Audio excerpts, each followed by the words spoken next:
This is the Board of County Commissioners zoning hearing of March 28th, 2024. And at this time, I'd like to have a motion, make a motion or have a motion made to vote for extenuating circumstances so that we may invite Commissioner Marcy Woodward to join the meeting via our technology today.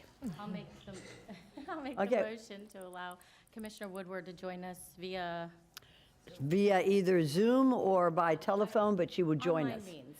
Very good. And a second by Vice Mayor Marino. All those for, anybody opposed, see that it passes unanimously.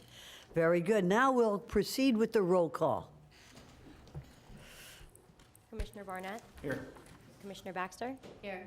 Commissioner Bernard? Vice Mayor Marino? Here. Mayor Sachs? Here. Commissioner Weiss? Here. And Commissioner Woodward. She is here via WebEx. Okay, very good. Thank you so much.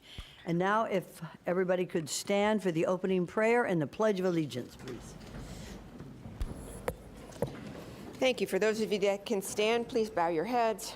Dear God, as we gather here today, we pray that we are ever mindful of opportunities to render our service to fellow citizens and to our community, keeping in mind always the enduring values of life, exerting our efforts in those areas and on those things upon which future generations can build with confidence. Let us continue to strive to make a better world. Amen. Amen. I pledge allegiance to the flag of the United States of America and to the republic for which it stands, one nation, under God, indivisible, with liberty and justice for all. Very good. Do we have notice? Yes. And do we have proof of publication? Yes. If I could have a motion to receive and file of that. So moved by Commissioner Weiss, second by Commissioner Baxter. All those for, anybody opposed? See that it passes unanimously. And if we could have, since this is a zoning hearing, if I could have our county attorney swear in those who will be testifying today. All those wishing to testify today, please stand and raise your right hand. Do you swear or affirm that the testimony you'll give here today is the truth, the whole truth, and nothing but the truth? Very good. Thank you, sir. Are there any amendments to the agenda? Yes, we do have a few amendments to the agenda. Item number 3, which is Persimmon 40th Street and 140th Avenue thoroughfare right-of-way identification map. We have some additional documents to submit related to some letters and emails. Very good.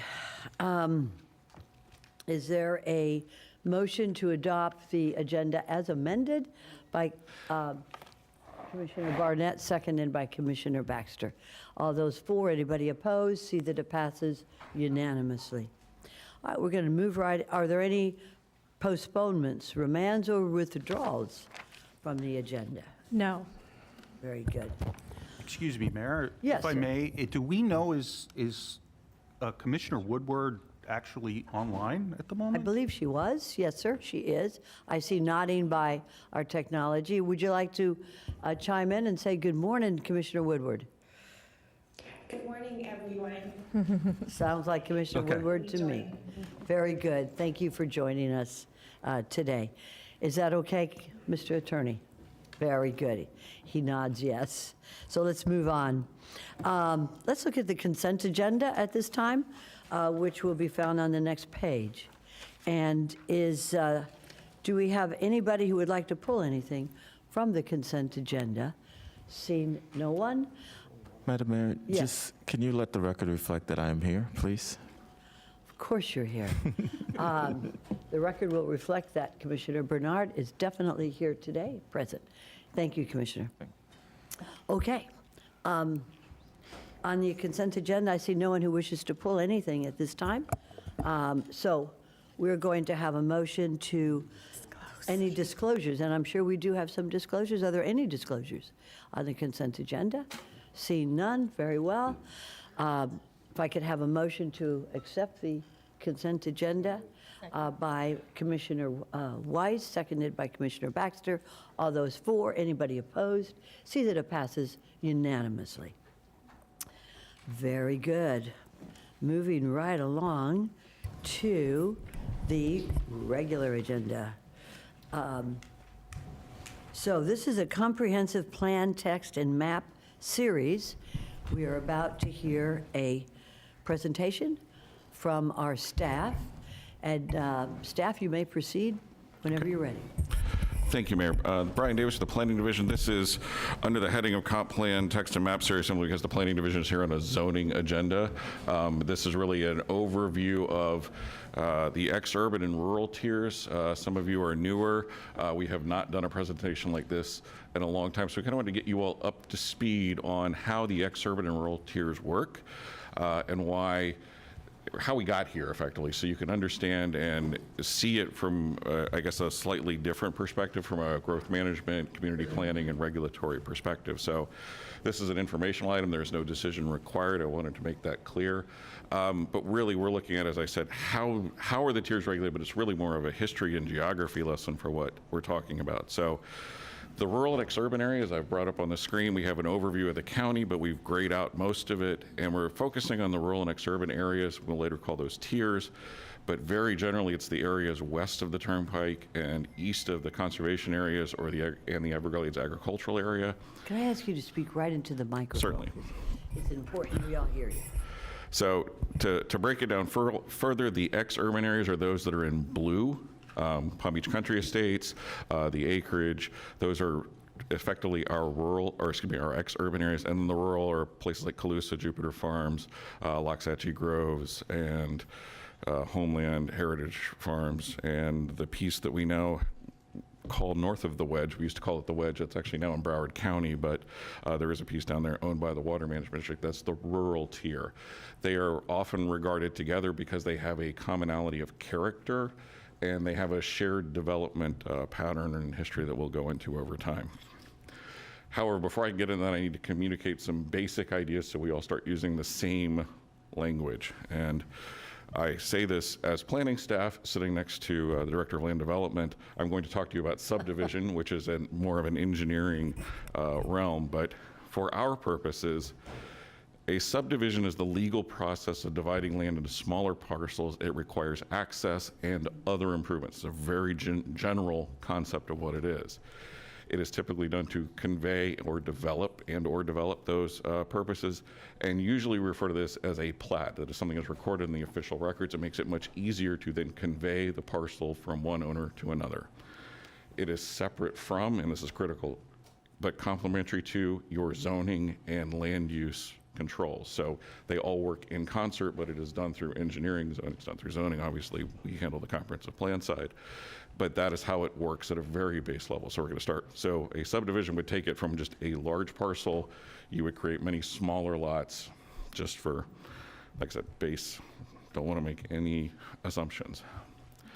Now, if we have subdivisions, there is a concept in the comprehensive plan that also wound up coming into statute for a slightly different purpose, where we have what we call antiquated subdivisions. Those are simply tracts of land that were recorded or of record prior to February 5th, 1973. Why that date? That is when the county adopted its subdivision ordinance, and I will make that very clear why that's important in a few minutes. Another concept is urban sprawl. This is a concept that comes from Florida statutes. It's a general planning concept as a whole, but it is enshrined in the statute. And it talks about a characteristic of a development pattern that is low density, has auto-dependent development, single or multiple uses that do not relate to each other. It requires an incredible extension of public services, water, sewer, to service it, roads, fire rescue, libraries, you name it, all the service providers that the county does, they are then obligated to service that area. So it's a very expensive proposition.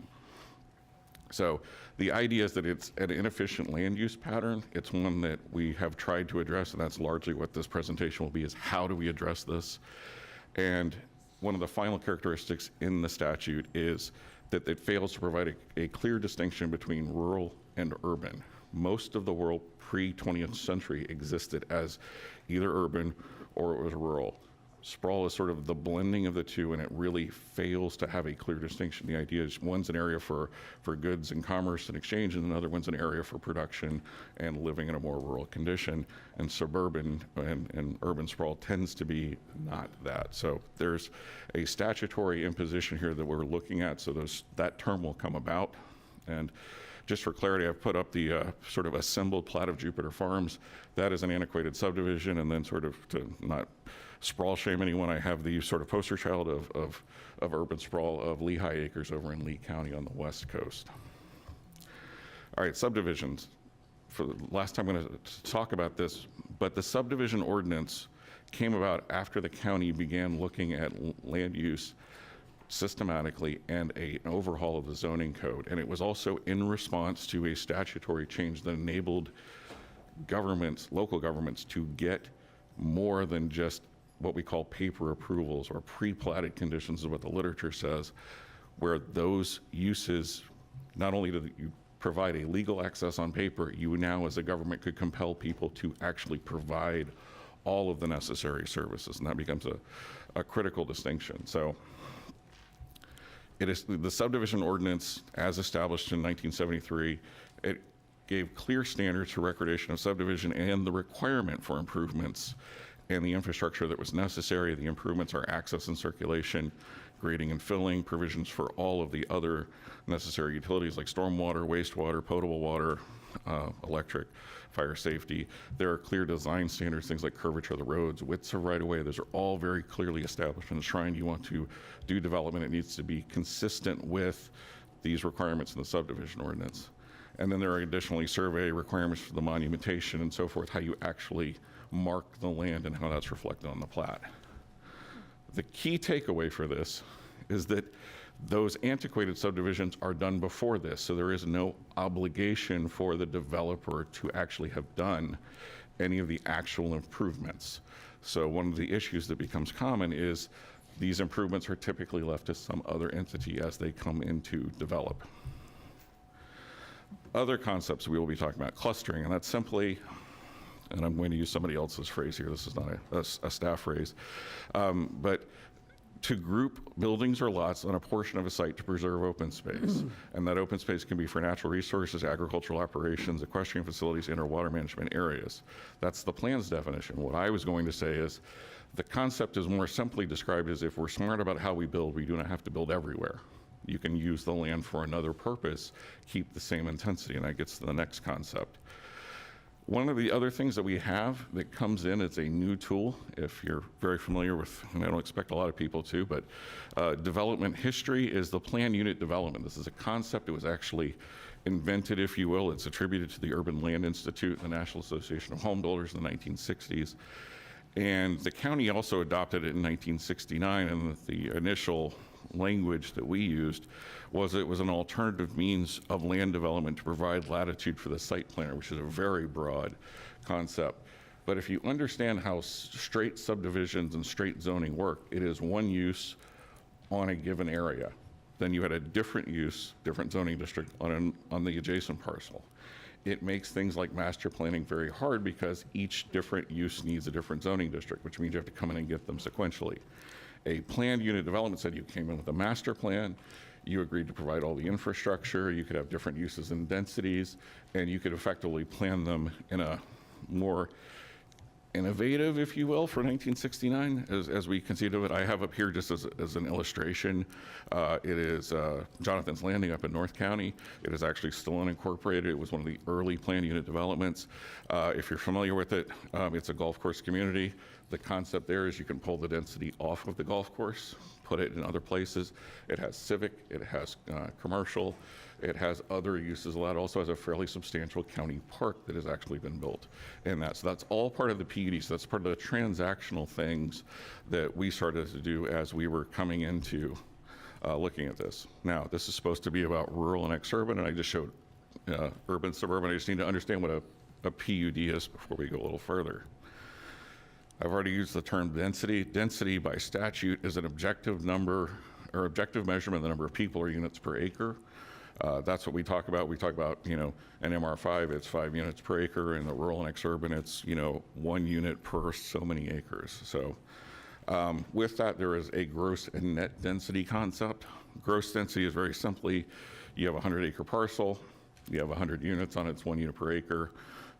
If you spread them out, it doesn't matter how they are. If you put them on 10 acres, the gross density is still the same. Excuse me.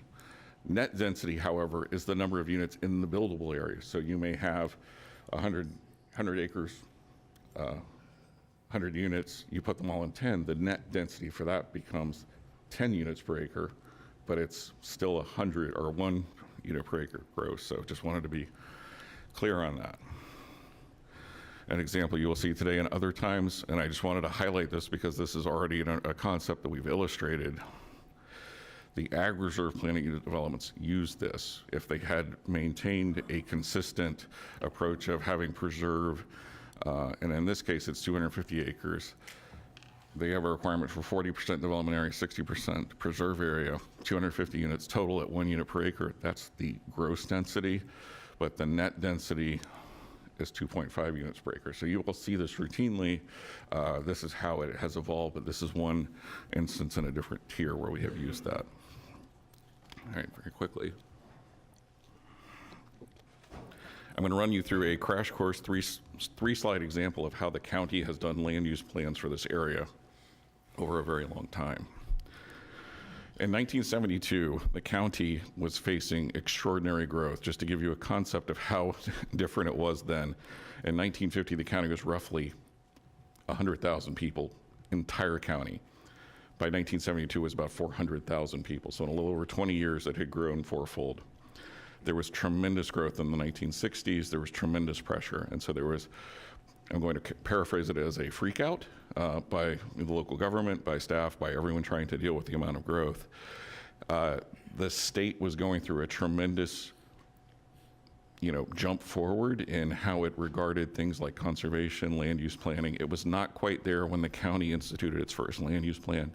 And I want to be clear, it's not regulatory, but it was an attempt to look at reforming and reshaping how it could grow. If you read the 72 land use plan, it talks about if it built under the current zoning, which had been adopted in 1957, the county could expect something like 6 million people if the straight zoning had just been allowed to continue and develop at its maximum intensity. There was no desire to do that, so this is really something along the lines of an attempt to begin to cull and pull it back. It resulted in the 73 subdivision ordinance, the 73 zoning code.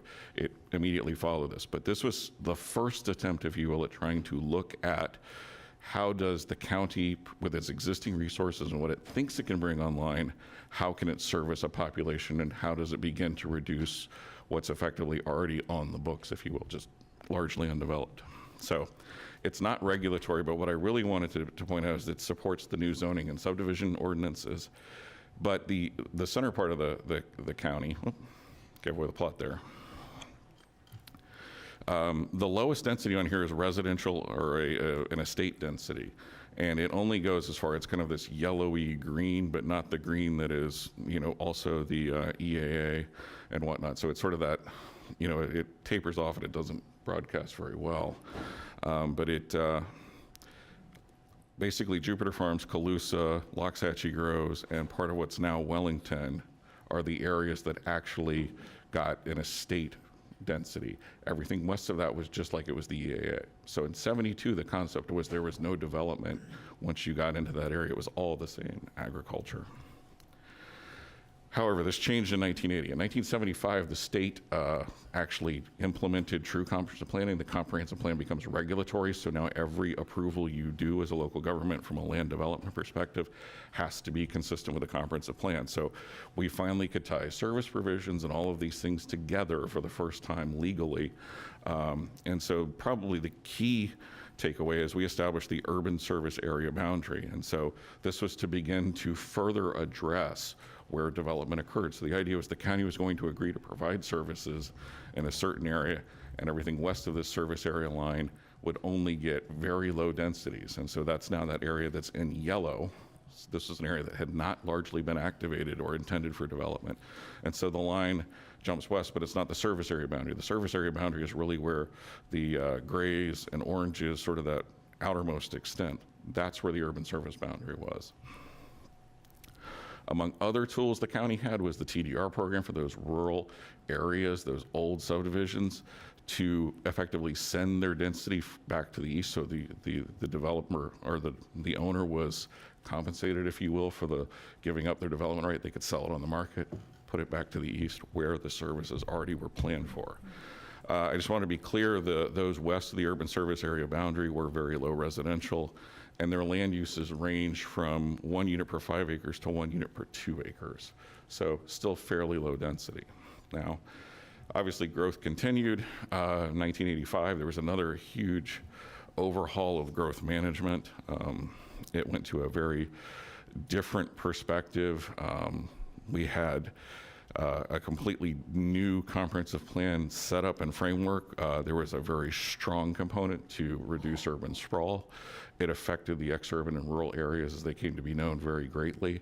The entire area was effectively given an RR10, 1 unit per 10 acre flu. Anything less than that, according to the Department of Community Affairs, was a sprawl condition, even though it had already been platted, and it was not allowed to go forward, except to effectively reduce the density down to that. So that's where we were, but prior to that, there had been something called a Midland study that was done. The Midland study was a very systematic thing going into the 89 comprehensive plan. It looked at that middle swath of the county, the ex-urban and rural areas, and said that if they effectively got to develop at what their antiquated subdivision gave them, there was a measure of relatively low cost. It still was going to cost the county to provide the services, but over the long-term planning horizon, they could be accommodated. And around 1989 is right when you begin to see that pressure, so that's why the map continues to go. I want to be clear, though, this is a version of the map from 1999. This is when the managed growth tier system was first put into the plan. This is when those areas were designated, so the graphics in the 89 plan don't really illustrate the concept very well, but just want to do it. So that mint green and sort of light peach is the rural and ex-urban here. And then obviously there's the ag reserve, which we've talked about ad nauseum. If you will, this is everything on one slide. Conceptually, the rural and ex-urban, whichever tier you're in, there is a certain commonality. They are generally antiquated subdivisions, or in some places in the rural tier, they are large tracts of unimproved land circa the year 2000. There is some relationship to agriculture, largely through their zoning, but some of them still were in active ag or equestrian uses. And there is considerably limited infrastructure when compared to the urban suburban areas and the urban service area. They're typically well and septic, they're poorly drained, there are very few thoroughfare roads. We talk about only one thoroughfare road typically being in each of these communities rather than a network of 3 roads. And there's considerable separation between government services. So fire rescue, law enforcement, schools, libraries are typically further. It's a lower density pattern. It's not feasible to put schools and libraries in those areas because there's simply not the demand. Certain large areas such as Jupiter Farms, the acreage, Loxahatchee Groves also went through in the early 90s a neighborhood planning process. So there was further detail because remember they were all RR10. And so they wanted to talk about, there were some distinctions. Jupiter Farms is not like the acreage, which is not like Loxahatchee Groves. We later saw that, and you all have seen this in Heritage Farms. They came through much later and did a neighborhood plan. Again, rural service areas and limited urban service areas, they all have the rural residential future land use designations. I will say the acreage eventually got bumped to an RR 2.5 future land use designation about the time of managed growth tier system. It's still not the built pattern they exhibit, but that was the last time we attempted to fix the issue there. So the plan enshrines those lots. Whatever they were subdivided as, that's what they get to build regardless of what the land use designation is. And then finally, they all have the AR zoning district. So this is just to effectively put it back into words that as the tiers, the ex-urban got RR 2.5, they were antiquated subdivisions created prior to 1970. And there was a recognition of the existing development pattern and an attempt to regulate and control the demand for services and maintain character. And this is the key component of the managed growth tier system is rural character, and how do you keep that rural character as part of a lifestyle. And that's the terminology that typically is used in the plan to explain the managed growth tier system. The rural tier has RR 5, 10, and 20, so one per 5 acres, one per 10 acres, and one per 20 acres. One per 20, just for understanding, is effectively a conservation-like flu. The idea that you need 20 acres to establish one residence is, there's not much there. 20 is also a sending area for TDRs. I'd mentioned that earlier in the 80 plan. That continues forward. There are several exceptions which have been the product of private petitions to the board to adopt new regulations, and the board has gone that way. And so the Western Communities Residential Overlay, largely known as Indian Trail Groves, and then more recently the Trotting Center Overlay. So there have been some exceptions. But again, those that are keeping the 5, 10, or 20, the strategies largely address those antiquated subdivisions and how they come about. So key to this is in 89 and going forward into the tier system in 99, the exurban and rural tiers are prohibited by the plan from further subdividing. In other words, that's to reduce the potential increase in the cost of providing the infrastructure, servicing the development, et cetera. There is an exception that was put in around the time of the managed growth tier system in anticipation of something else that we'll talk about a little bit of detail called the sector plan.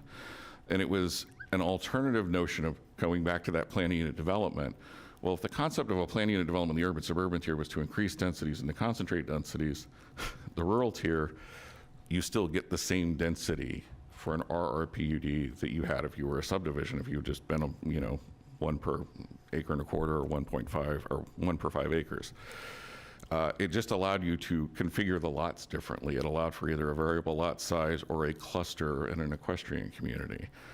To date, we have one, which I will show you in a minute, the Reynolds Ranch up in District 1 in Jupiter Farms.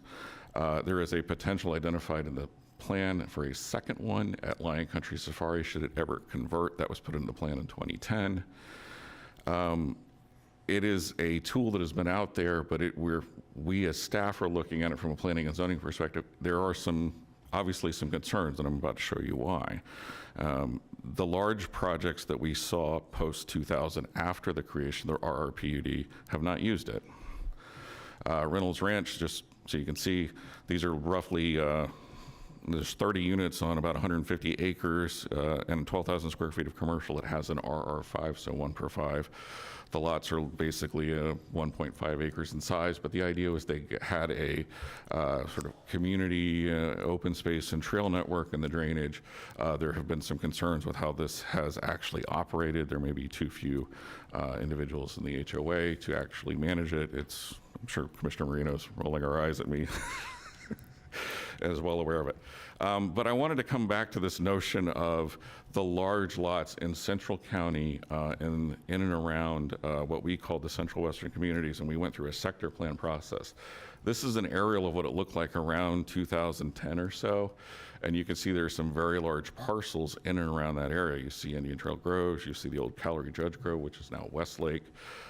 We had, Sluggett, we had Leonard and Fleming, we had a lot of these parcels, and what's happened since the sector plan's demise, which is a very long story, which I'm not going to bore you with, but the idea was the sector plan looked at how to, if you were going to allow development, how did you do it on these large parcels? It was the unaccounted for thing in the tier system, and it was an effort to do that. Around 2010, we saw Sluggett, which came in at the southwest corner of Seminole Pratt and Southern Boulevard. It was approved originally as a TMD. It came back and was just now has commercial. This was just recently annexed into the town of Wellington, so we will not see that project, but it was approved. Lion Country Safari that same year came in and had a future conversion plan to allow for 254 units on about a square mile of land. The big one was we used to call it informally the hole in the donut. It's now the city of Westlake, but we knew it as Minto West. On the Callery Judge Grove, it got 4,500 plus units and about 2 million square feet of non-residential use. It was intended to be a new hub in that area, and that was largely consistent with what the acreage neighborhood plan had said, which we don't want the uses in the smaller subdivided lots. We want them external to the area. Well, this was technically external to the area, and it was a hub which this area never had, and that was the concept, and trying to make the best of a bad situation for the county and help balance some land uses out there. Arden, or Highland Dunes as we knew it, had a very long storied history. It had gone back to from Palm Beach Aggregates. It had come forward over the years. It had entitled, and then the recession it set back, got re-entitled again. 2,400 units. That's actually outside of the tier, or not outside of the tier, outside of the sector plan. It had at one point been in, but it's part of the development story. The one that just to the west of it, Central Park of Commerce, that was the data farm and so forth, also part of aggregates that came in. And then finally, we start getting the last pieces. Avenir was also outside of the county, but in Gardens, and dumped another 3,200 units in, on North Lake. So this whole area in about 15 years effectively got development orders. And so the strategies have largely, of the sector plan, even though it was not adopted by the board, it never became the policy. Incrementally, it was adopted as if there had been a policy. It had been the basis for a lot of staff recommendations for the past almost 2 decades. But Indian Trail Groves came in 2016, and then there was another one that followed it. It was not approved and turned into an FPL solar farm. And then finally, the one that you all will see, I think, later this year is the Fleming or Lake Haven PUD. It's transmitted. It will come back to you all for adoption. That leaves effectively one parcel out there that's over 100 or so acres in size that's in the rural tier. We're largely done, and we've only seen one RRPUD and have another one potentially teed up. So that's an overview of how we got here, just to kind of land the plane, if you will.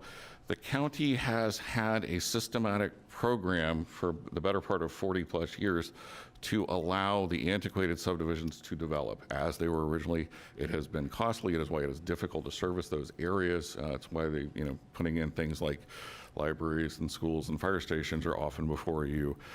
There is a challenge of finding the land, providing the requisite drainage. Largely, this is an area that, even though I told the story of how much development pressure there was, the county's growth has slowed dramatically. Now we're at about 1.55 million people, nowhere near the potential 6 million freak out that everyone had in the early 70s. But we've gotten to a much better controlled growth rate.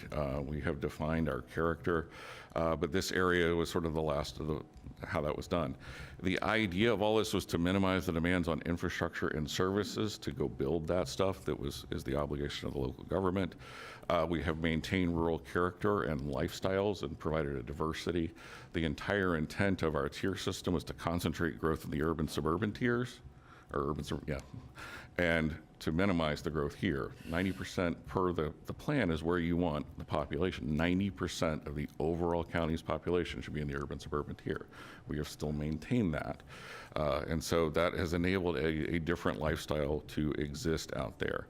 We also have concluded that there's very little to no incentive to use the RRPD. It's something we may need to look at or come up with a different tool if we still want to do that. And then finally, we've seen that these large agricultural parcels in the rural tier that were not antiquated subdivisions, when citrus and the other large-scale ag operations ceased, they came in and got development approvals. So that is the legacy of this area. You have a lot of older non-planned, planned communities, if you will. They were planned through different means at different times. They're not necessarily the way we do it now, but the county has elected to keep them and to allow them to develop in the way they were originally platted. So with that, I will wrap this up. I've drug on a little longer than I wanted, but I'm happy to take any questions, or if not, we can move on. Thank you very much, Mr. Davis. That was extremely comprehensive and informative on the history of how Palm Beach County has grown. Are there any questions by members of the commission? I see Vice Mayor Marino. You're recognized. Thank you. Really, all I wanted to say was, can you forward the slide presentation? Yes. Thank you. And you'll send that to all the members of the commission. Thank you. If there are no other questions at this time, I want to thank you very much. We have 3 cards on this issue.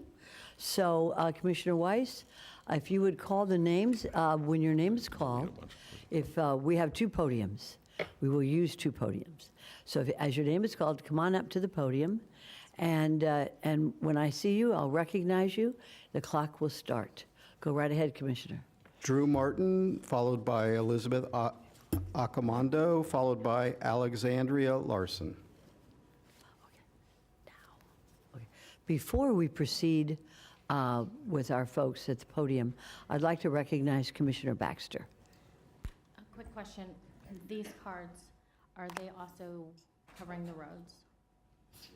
Are they also what? Are we just talking about They're the talking about present? Just this issue, Just this issue? this issue alone. Making sure, thank you. And I'm sure the speakers are listening to me. Thank you. Ma'am, okay. Mr. Martin, you are recognized, sir. Mr. Martin, I'm here on behalf of the Sierra Club. I want to thank staff for the presentation. They always mark on here for or against, not for or against the presentation. That's all it was.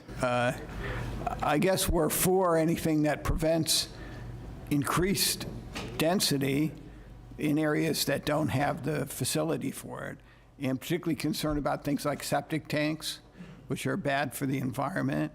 If you're going to allow development, then you should have infrastructure to go along with it. People are basically clogging the roads, so it's a shame the legislature won't allow developers to pay for your road system. So in other words, they're allowed to develop. I'm not really sure if there's much benefit to a lot of these things. The RRPUD, since nobody uses it. But I mean, we're really concerned about people building out Byline Country Safari, moving further west.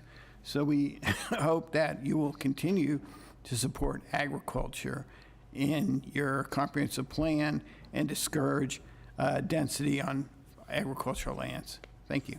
Thank you very much, sir. Ma'am, you are recognized. State your name, please. Thank you. Elizabeth Accomando, Loxahatchee. Good morning, Mayor, Vice Mayor, morning. Commissioners. First, I'd like to start to say I live in this antiquated rural tier, and as your managed growth system states, it is a lifestyle choice. And I would certainly hate to see that taken away from anyone. We choose to live in an area with less services, and I believe I can speak for our Indian Trail Board that we do not support blanket subdividing of the rural and ex-urban tier. With that said, I want to thank staff. Whitney, thank you for keeping us somewhat abreast of the situation and including Indian Trail in any decisions that may be made in the future to alter anything that is in our district in the ex-urban and rural tiers. So thank you very much. Thank you very much. All right, there was a third card. I don't see the person here. Alexandria Larson. If not, we're going to move right on. Are there any other questions or comments by my colleagues? If not, we're going to move right on to the next item on the agenda, which is Persimmon Boulevard, 40th Street North and 140th Avenue North thoroughfare right-of-way identification map initiation. So we are going to proceed with staff report at this time. Good morning. Good morning, sir. Rashid Mahayuddin with Planning Division. The item before you today is initiation of thoroughfare right-of-way identification map amendment for 40th Street North, 140th Avenue North, and Persimmon Boulevard. What is thoroughfare identification map? It is adopted as part of comprehensive plan, and it is the basis for identifying the road rights of way, both current and future. It's a long-range planning tool. It identifies the network of road needed to meet future traffic conditions. It depicts roadways, important roadways on city, state, and county system. Currently, we are in the initial idea phase of this amendment process called initiation. Initiation provides the opportunity for initial public input and for staff to receive preliminary feedback from the board.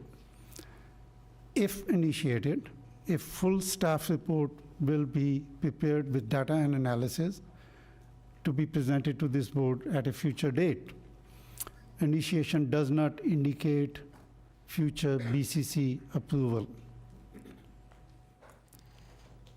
The amendment in front of today is deletion of Persimmon Boulevard from 140th Avenue North to State Road 7, and then addition of 40th Street North from 140th Avenue North to North State Road 7, and also addition of 140th Avenue North from 40th Street North all the way to 60th Street North.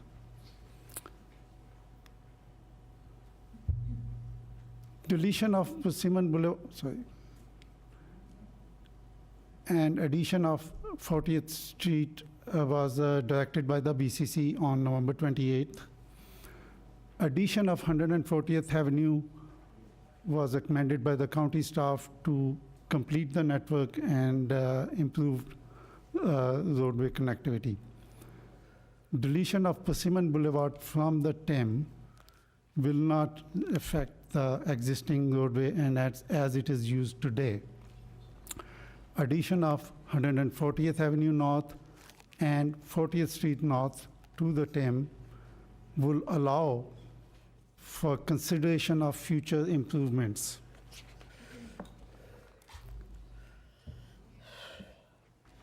If the amendment is initiated, there could be future consideration and following items can be considered, including but not limited to initially limiting to 60-foot right-of-way and 3 lanes, capability of 60th Street North to accommodate all projected traffic, eminent domain and its impacts, public comments received, future roadway connectivity, alternative traffic routes, emergency response times, pedestrian and equestrian access, the potential for environmental impacts, existing natural area, wetlands, and associated protections. For example, there is Royal Palm Beach Pines Natural Area along the 40th Street North, which is subject to Conservation Land Protection Ordinance and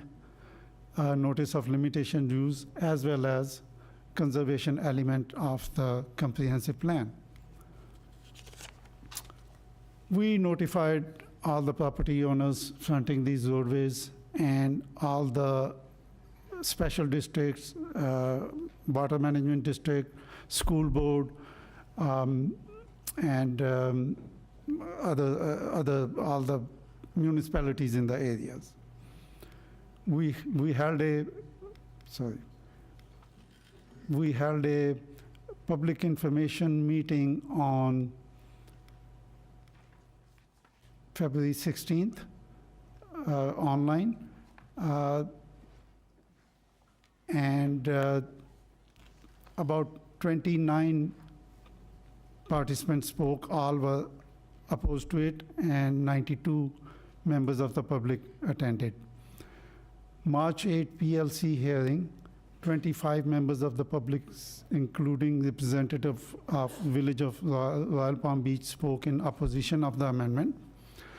Since then, we have received letter of objection from town of Loxahatchee Grove and also Indian Trails Improvement District, which supports the deletion of Persimmon, but objects to the addition of 40th Street North and 140th Avenue North. Our recommendation is to initiate. Planning Commission recommended denial of initiation unanimously and stressed the need to comprehensively evaluate the area roadway network to resolve the future traffic issues. Motion will be to initiate it, and this will conclude my presentation, and we are here to answer any questions. Thank you very much, sir. Are there any other issues that the staff would like to bring up at this time? None? Okay. All right, my colleagues, do we have, before we start the cards, you'll have an opportunity to also ask questions after the cards, but if anybody has any questions or comments at this time, I see Commissioner Baxter. Go right ahead. You're recognized. Thank you, Mayor. And thank you, staff, for putting this together. It has been an interesting process. Few things I would like to, I sent out a memo to everyone, but I would like to still inform everyone what took place. So Tuesday night, I had a town hall where I was able to hear the residents, and I've been listening all along. And a lot of the things that I hear are things that are not, I wouldn't be proposing today. So I want to make you aware prior to comments where I'm coming from, essentially, after doing a lot of information. Joanne, would you mind going back to the addition of this, the map, where it shows the roads, or whomever can? There, perfect. Okay, so currently, Persimmon to be deleted then leaves nowhere for the traffic to potentially go if 60th were to remain 3 lanes. So I have been asking staff for information regarding what if it was 60th, what if we did this, what if we did that. And I've said all along, on 40th, I would never want more than 2 lanes. So essentially a 40-foot right-of-way, which is what has been put on this has been listed as an 80-foot right-of-way because from what I understand from staff, that is a standard put on anything we add to the TIM. But when it comes to initiation, it was what they said, which would be today, we could modify that to smaller. There have been several rumors about eminent domaining homes. I would never want to eminent domain anyone's home. That would be awful. I would never want to take area from a natural area. We're going to hear from environmentalists who are very concerned about Royal Palm Beach Pines area, natural area. I wouldn't want that more than anyone else. The idea is that we don't know what would be affected without this initiation for staff to take a look at it, to line it up, and then see if we, the board, would still support this. That is what the point of initiation is. Now, I've also would like to see 60th become 5-lane and maybe potentially, after we look at everything, see where it stands with 40th being limited to a 40-foot right-of-way and 1/40th being limited to a 60-foot right-of-way, which is the north-south quarter. Now, there's already a 60-foot easement, from what I understand, on there. So a 60-foot right-of-way then wouldn't really impact, again, according to staff, and please correct me if I'm wrong, anything, because it already has a 60-foot easement. Now, the 40-foot right-of-way, I would like to see what that alignment looks like. Now, the idea is there's an 80-foot right-of-way on Persimmon Boulevard currently, which could allow up to 5 lanes, and we have homes on both sides of the road, north and south. That is a huge detriment to a lot of residents going down Persimmon if a lot of traffic were to funnel there. I would like to limit most, if not all, of the traffic to 60th, but the other roads being initiated allow staff to get us that information to see what is the best option. 40th also only has homes on the north side, but again, I don't want to take anyone's home or eminent domain, anyone's house. This would allow us to look at it and potentially the 2 lanes on Persimmon, 2 lanes Orange Grove, if there was 2 lanes 40th, dispersing traffic doesn't dump any one road with a ton of traffic, according to Mo. And if it was shown after initiation that this isn't, if we'd have to eminent domain homes, if we'd have to take natural pine area, we can always say no. This is just the ability to get that information to make an educated decision on how we would like to proceed. And again, please, this is what I've come to understand. So I've heard a lot of rumors out there that this is about the builders, this is about Westlake. We have thousands of units being built in Westlake. That's not our purview. We can't stop it, we can't change it, it's coming. Same with GL, it's already approved, it's coming. Traffic has to move. We look at North Lake, we hear these problems all the time. People get gridlocked, they can't move, they can't get around, it becomes safety issues. And according to staff, they had said, without this TIM amendment for additional roadway connectivity, traffic dispersal options in the area will be limited, likely leading to traffic congestion, driver frustration, increased crash potential, and longer emergency response times. I will say, I live 3 roads from 40th, okay? So when I'm up here, I am not saying I want high traffic going down 40th. I would never. This is my kids love playing on 40th. It's a dirt road, most of it, not all of it. But so this isn't something that I'm saying is perfect, but we have to move people.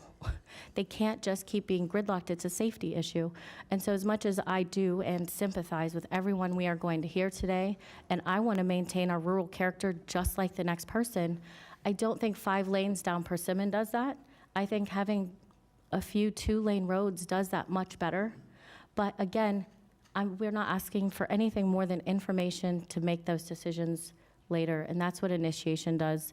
And I do want to hear from the residents, but I am also very, very aware and very much so feel what you're saying. I just want the information, and we can't get that without the initiation. So that's all I wanted to say, and if staff wanted to add anything, I think it was Mo who he wanted lots and lots more roads. This is trying to find some compromise, and here we are. So thank you for listening to me. Absolutely. Thank you, Commissioner Baxter. Okay, we are ready to proceed with the cards. I want to thank the Palm Beach Sheriff's Office deputies for being with us today. I appreciate your presence here. We're going to move efficiently and respectfully. As you hear your name called, please proceed to one of the 2 podiums, your choice. But I will move quickly. We have a very tough timekeeper to my right, and we, just joking, she's lovely. And as Commissioner Weiss reads your name, come on up to the podium. I'd like to see 2 people at every podium all the time. Okay, Commissioner Weiss, you're recognized. Okay, here we go. Drew Martin, followed by Joe and Suzanne Furia, followed by Joseph Sciarino, followed by Dalian Kalana. All right, very good. Mr. Martin, you're recognized. Drew Martin, again, I'm here on behalf of the Sierra Club. Thank you, staff, for the presentation. We don't, we're really unhappy because, well, first of all, I want to say I thank Commissioner Baxter for what she said, and I'm glad she does not want to move forward with putting roads in areas that are conservation, so I want to thank her for that right away. Sadly, even though she just wants to initiate this to learn, what happens is once the ball gets rolling, it's very hard to stop it. So the initiation process, while it may open the door to learn something, it generally opens the door to do something. And so that's what initiation is. I don't know if there's a way to learn something without initiating. I think it's, people, when they move out there, the first step is for the realtor to say, if you want to get places quickly, don't move here, okay? You're moving to a place that's rural, and you're coming here for a lifestyle, and people don't want a lot of traffic. So, the problem is that they convince people to come out there because the realtors say, oh, don't worry, we're going to put in new roads. Oh, it's all coming. And, they basically create the problem because they convince people when they move out there that there's going to be a way to get to work and back, and there's really not going to be an improved way. You're either going to take away the quality of life from the people that are already there because you're going to change this into West Palm Beach or someplace with a lot of traffic, or you're going to impact the people that are moving in because they're not going to be able to get around the way they think they should. And the real answer, it's like the Ag Reserve, is to educate people at what they're going to get when they move there. If you move to the Ag Reserve, you're going to live in an agriculture area. Don't be shocked if there's a tractor in the road, know what you're getting into. So, we just really have to educate people so that they don't expect something that isn't going to happen. I don't think people should have to have a lot of roads. I certainly don't think they should be 5 lanes. I think that if the people who own Minto, and now they call it Westlake, want to make a bundle of money with a bunch of high density, then they need to put all the jobs and all the shopping right there in Westlake and put a big fence around it and say, you know what, you can only leave once a month. The rest of the time, you're stuck there. Thank you. All right, sir, you're recognized. State your name. Hello, I'm Joe and Suzanne Furia. I'm sorry about this, my phone just died. I'm going to read what I have to present. First of all, we're in opposition. We are not in favor of having 140th and 40th put on the Timms map. We moved out to the acreage over 20 years ago to enjoy the rural, peaceful lifestyle. We accept our private roads the way they are, and for most of us all living out here, we have no problems with access to 441. We did not ask anyone to try to put 140th and 40th Street on the Timms map. For anyone to even consider this, knowing that these are private roads, really blows my mind. The amendment that they are trying to do by adding this to the Timms map will destroy our rural lifestyle as we know it. Forcing people to leave their homes, lose their property, just so Westlake community could have better access roads to their community is beyond belief. The fact that these meetings are even having to occur is ludicrous. The thought that this is even being considered by our elected officials is unacceptable. Sorry.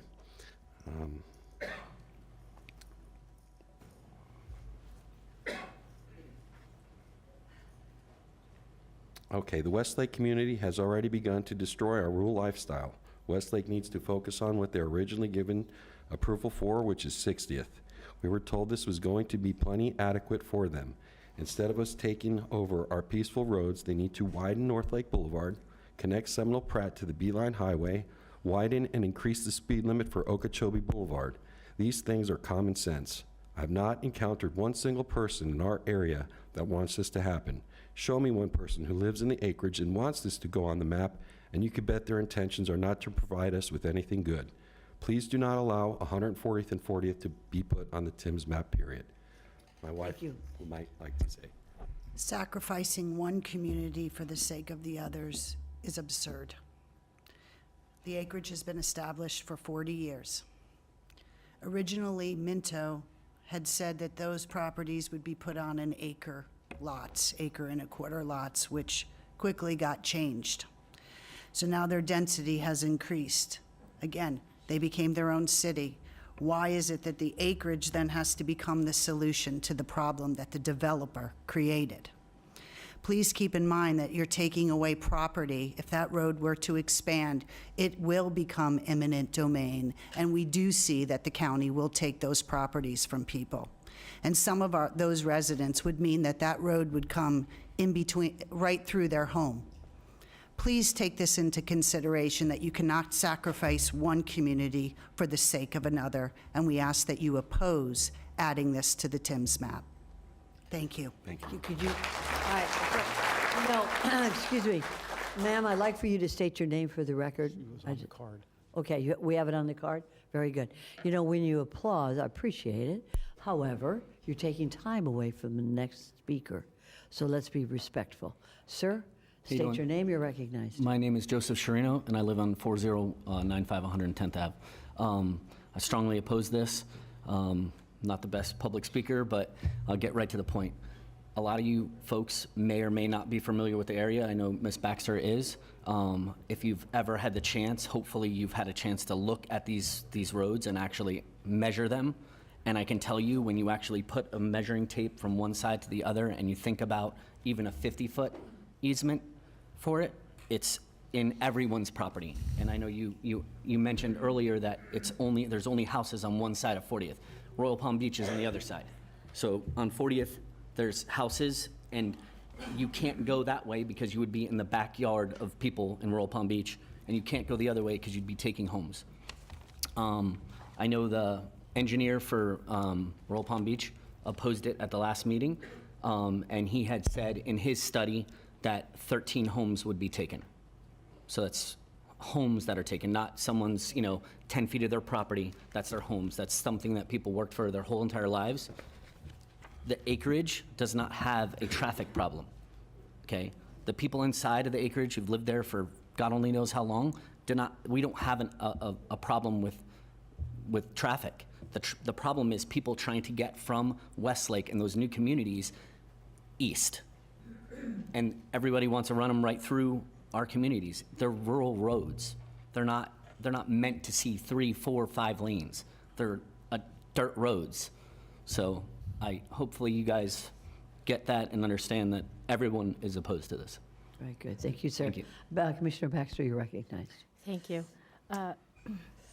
For clarification, the engineer, I believe, was not Royal Palm Beach, it was ITID's engineer, and it was Royal Palm. You know, please don't, because So I either hate way, to throw people out.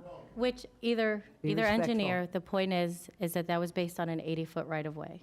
It wasn't based on a 40-foot right-of-way for potentially having to take people's homes. And a 40-foot right-of-way is just 2 lanes. And when I say homes being affected, on the other side of the road, those homes are not like right on the road, I guess was, so just to clarify that. Westlake are residents, not just a builder, who also want a way in and out. They didn't ask for their situation.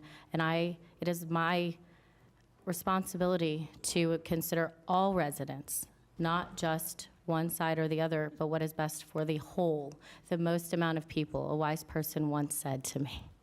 And so what I will say is that this has nothing to do with what builders decided to do. It has to do with residents and relief and trying to find that compromise. Westlake would prefer this road to be an 80-foot right-of-way right down the middle of Persimmon. If that stayed on there and wasn't deleted, why would you go north to 60th? They would just be funneling right through the middle of our neighborhood. And nobody, I haven't, other than Westlake residents, they don't want that. So this was trying to find a compromise. So I just wanted to clarify, I don't want more than 2 lanes and a 40-foot right-of-way on 40th, and I don't want anyone's home to be affected. But we won't know that without looking into this further, guys. Okay, thank you very much. Sir, you're recognized. Good morning, Mayor and Vice Mayor and the commissioners and all my neighbors. My name is Dalian Kalana. I live in 11383 40th Street North.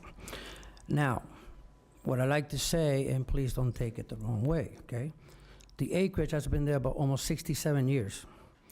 It was bought off, and then what happened was that the county, okay, at that time, West Palm Beach, okay, did not want anything to do with this rural area. I have a document right here, which is a court document going back to 1968. Now, West Palm Beach agreed with the Indian District Trail to make the roads, the swells, and everything else. But after they comply with that, okay, according to this document, they return all the rights back to the property owner. So that means it's not a 50-foot right-of-way or anything like that. This is a 40-foot private right-of-way that we, the owners of the acreage, okay, allowed our neighbors, and we agreed that we went through our backyard to make a road, okay? Private right-of-way, not a public right-of-way. Now, the other thing is, yeah, I understand Ms. Baxter, okay, but this is a ludicrous type of thing that she has to think about all the individuals allowed. If you commit and allow Westlake, okay, to put about 4,000 homes, why is the acreage people gonna be penalized because somebody doesn't have access to the road, okay?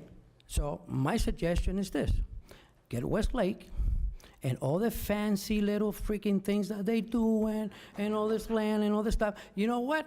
Let's take about 300 feet of that road that they got, and they can extend North Lake Boulevard. You also can extend State Road 7. But no, we have to come in and destroy people's lives, and with all this question. Now, you already took Persimmon. Leave Persimmon alone. 40th and 140, we opposed. We don't want anything. We like to live the way we are. That's why we choose. It's like if you decide to live in the forest, it's your choice, right? You want to live in a tent? It's your choice. Nobody's big, right? So this is what we're saying right now. We are opposed, okay, and we would like to leave the acreage the way it is. for our future. Thank you. Thank you, sir. All right, we're going to read the 4 next names. Question, though. I have a quick question for you. When you were saying West Palm Beach, I think you meant Palm Beach County. Did you Yes, mean? yes. Okay, all right. There's Just wanted to a whole clarify. bunch of records over here that I went through it, and I was trying to figure out with my deed, what is it that I have, if I was in a corporation or incorporated area, and what it was about. And like the roads, we maintain it, Right. you know? Okay, I just to clarify for the record that you meant Palm Beach County, not Palm the Beach city County, of West correct. Palm Beach. Okay, thanks. Thank you. We listen to what you say, and I thank you for not applauding or anything, because this way, every person is respected in what they're going to say. We're going to hear the next 4 names. Go right ahead, Commissioner. Steve Avila, Jeff Hamara, Joanne Black, and then Leonard Griffin. Very good. Sir, you're recognized. State your name. Hi, I'm Steve Avila, and I'm from Royal Palm Beach, Florida. Mayor Sachs and Vice Mayor Marino and commissioners, thank you for allowing me to air my opinion. We have significant concerns about the proposal and its adverse effects on our community and the environment. Firstly, the proposal poses a threat to the residential areas by potentially depleting the front lawns of homes, which has been already discussed, significantly altering the character and value of our properties. Moreover, the proposal endangers the cherished equestrian path, a vital part of our community's heritage and lifestyle, by risking its destruction. This path not only serves as a recreational avenue for residents, but also supports the local equestrian economy. Another alarming issue is the potential contamination of the canal that demarcates Royal Palm Beach from Indian Trail. The canal plays a critical role in our local ecosystem, and introducing contaminants could have dire ecological consequences, affecting both water quality and wildlife. Furthermore, Royal Palm Beach hosts a nature preserve, like was mentioned earlier, at 130th and 40th, a sanctuary for local flora and fauna. This project threatens its integrity, potentially causing irreversible damage to the biodiversity that it supports. The canal by H.L. Johnson Elementary School, which diverts at 120th to Southern Boulevard, is crucial to the homes in Royal Palm Beach and Indian Trail. And historically, this area has never been considered a connection point. And the county's decision to introduce a reliever road disregards the established harmony between these communities. We believe this project transcends the immediate concerns of residents in the western communities, focusing instead on leveraging these roads to support current and future distribution centers located in Westlake. This approach underscores the strategic importance of infrastructure development in facilitating economic growth and logistical efficiency in the region. It appears that the underlying motivation for this project is to facilitate development in Westlake rather than addressing the pressing needs of our communities. Despite 2 designated connection points agreed upon with the county to circumvent an $18 million proportionate share, 60th and Persimmon, the latter is currently restricted due to a lawsuit. This raises questions about the necessity and rationale behind the proposed 140th to 40th connection, which does not seem to offer any additional outlet or benefit to our community. Given these considerations, we propose a more viable and community-friendly solution. The county should delete the 2 connecting points and redirect the investment towards enhancing 60th Street. This approach not only presents a cost-effective solution, but also aligns with the preferences of a broader section of our residents. Such a strategy would mitigate the project's potential negative impacts while providing tangible benefits to our community's infrastructure and well-being. Thank you so much, sir. Sir, state your name. You're recognized. Good morning. My name is Jeff Hamar. I'm currently a member of the Treasure Coast Regional Planning Council, the TPA, Transportation Planning Agency here in Palm Beach County, also serving as Vice Mayor in Royal Palm Beach right now. But several years ago, I worked as a senior executive for the U.S. Department of Transportation, working for the FAA in Washington, D.C. Carolyn, my wife, and I moved here from Northern Virginia about, well, more than 22 years ago, actually, for several reasons. One was the traffic nightmare that impacted our quality of life, even on the weekends. I believe it was due, for the most part, to a combination of poor planning, poor follow-through and execution, even on the well-planned parts. But it doesn't have to be that way here, and that's one of the reasons I'm speaking here today. It's my impression that our current approach to transportation planning is incomplete. I believe we need something different, something that does a better job of integrating, coordinating the individual plans for all forms of transportation and transportation-related development activities, land use. I know that this agenda item addresses a couple of internal roads, in particular 3, but they alone will not solve the growing traffic congestion problem that we have and will continue to experience. Therefore, I oppose that proposal.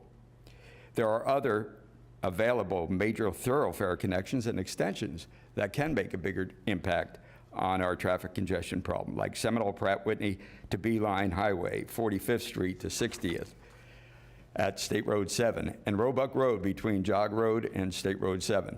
More transportation choices, however, and a compact mixed use of transportation hubs are needed to deal with this exploding growth in our county. What we really need is a comprehensive countywide transportation plan. You can call it a county mobility plan, or if you don't like the word mobility, you can call it the county transportation master plan. Whatever you call it, a plan that integrates the right kinds of transportation choices at the right locations, at the right time, one that's developed and executed collaboratively, led by the county with full participation of our municipalities. One critical part of any effective public plan like this is maintaining the political will to do what is planned. A good plan like this will probably have opposition along the way, but once we have that collaboratively developed countywide transportation mobility plan, staying the course is the only way to avoid countywide traffic nightmare. Thank you for your time. Thank you very much for your service, sir. Ma'am, state your name, you're recognized. Hi, my name is Joanne Black. I live at 4029 127th Trail North, which is a corner lot with my home facing 40th Street. There's a couple things I wanted to say. One, the eminent domain rumor came from county staff at the initial Zoom meeting. They stated that based on their rough initial estimate that some homes would be affected, but don't worry, because under eminent domain, we'll pay you fair market value for them. That's where the rumor started. It wasn't from a resident, it wasn't from Indian Trails, it was from county staff. Now, the presentation here, the attachment to the agenda says that if built as a 5-lane roadway, 60th Street North will be able to accommodate all the projected traffic. And you say you're looking for alternate ways if there's an accident, which I appreciate as somebody who for the last 18 years has driven the full length of Coconut out to North Lake every single day. But those traffic, getting south is not a problem. They're not gating off Persimmon, they're not closing down Persimmon. That traffic can still, if there's an accident on 60th, can go down Persimmon, or Orange Grove, or Tangerine. All of those roads connect east-west to get around an accident. 40th Street is a 40-foot easement because, like people have said, we don't have neighbors on the other side to split the easement into 40 feet on either side of the road. Where my lot ends, Indian Trail Improvement District ends, and Royal Palm Beach Boulevard begins. Unlike other roads in the acreage, my lot doesn't end at the center of the road. 40th Street is completely on my lot with a 40-foot easement. All of the homes along 40th Street were built based on being in compliance with a 40-foot easement. When you're talking about the 13 homes that'll have to be taken away, mine is one of them, and this is the reason why. There are 14 lots along 40th Street that are rectangles with the long part along 40th Street. So I have 1.25 acres, but I have 330 feet of frontage along 40th Street, but my lot is only 165 feet deep. What happens when you take 80 feet from 165 feet? You take 14 homes away from people in the acreage.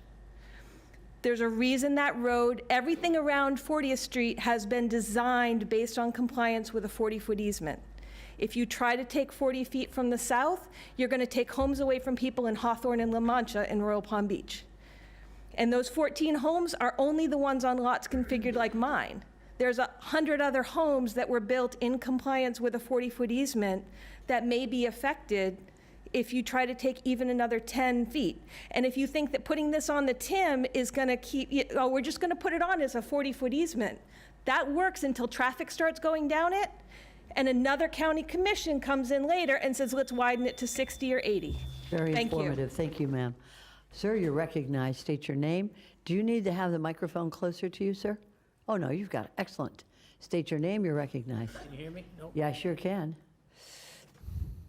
Okay. My name's Leonard Griffin. I live on 60th Street. And back when I got the place, they said they were going to pave the road by 1986. It has not yet been paved. It's still dirt, and that's the way I like it. But everybody, you know, you're talking about traffic. The traffic out there has always been a problem. But we don't have but two ways to get out of here, North Lake and Okeechobee. We need another way. Somehow, I don't know how you have to do it, but you need to get another way for people out there to get out of there. Because if we have to get out of there, you ain't getting nowhere. You're stuck. So we need to get a way out of there. As far as 6, 5 lanes, 3 lanes is fine, but 5 lanes is not necessary because they don't go anywhere. Right now, they go to the River Road, don't go anywhere. You know, and the North Lake, there used to be a 6th Street, you used to be able to go all the way out past Seminole Pratt. They blocked that off. They did. Now they want to open it back up by the school. You know, they got a school right there. Now they got to deal with that now when they come through. So I don't know what they're going to do. Okay? Thank you, sir. I'm done. Thank you. All right, appreciate it. All right, we're going to hear 4 more cards. Folks, come on up. Here we go. Anthony Wood, Tracy Vega, followed by Darylyn Smith, followed by Brian Crum. Sir, you are recognized. Who's up here? Go right ahead, sir. State your name. So I am Anthony Wood, and I am the guy who lives on the road that you're going to take. You know, so Ms. Baxter's a little off on her Sir, be her respectful measurements. and you may proceed. Yeah. So there's a section of road on 40th that all of the houses are right on the road. They're literally a few dozen feet off the road. You know, it's not like the rest of the acres, you know, where the lots are very deep. They're not, they're very wide. So you're literally talking about, so taking our property, which, there isn't much to take on 40th, honestly. So there's already utilities there, there's water underground, there's, FP&L, there's everything that you would have to remove or move or, I don't really know how that works. So even the 40 feet, you're taking, so everything, from the north, because you can't go south because of the protected land. So there's a few things that I don't really understand. So these roads were taken off the TIM in 08, right? So I don't know why they're being put back on the TIM. So that's a little confusing. So you guys have already learned everything that you need to learn about this from, all these residents here. It's not feasible. It's not affordable, honestly, for the taxpayers, because you're talking about how multi-millions and millions of dollars to replace all of this utilities that already run down that road.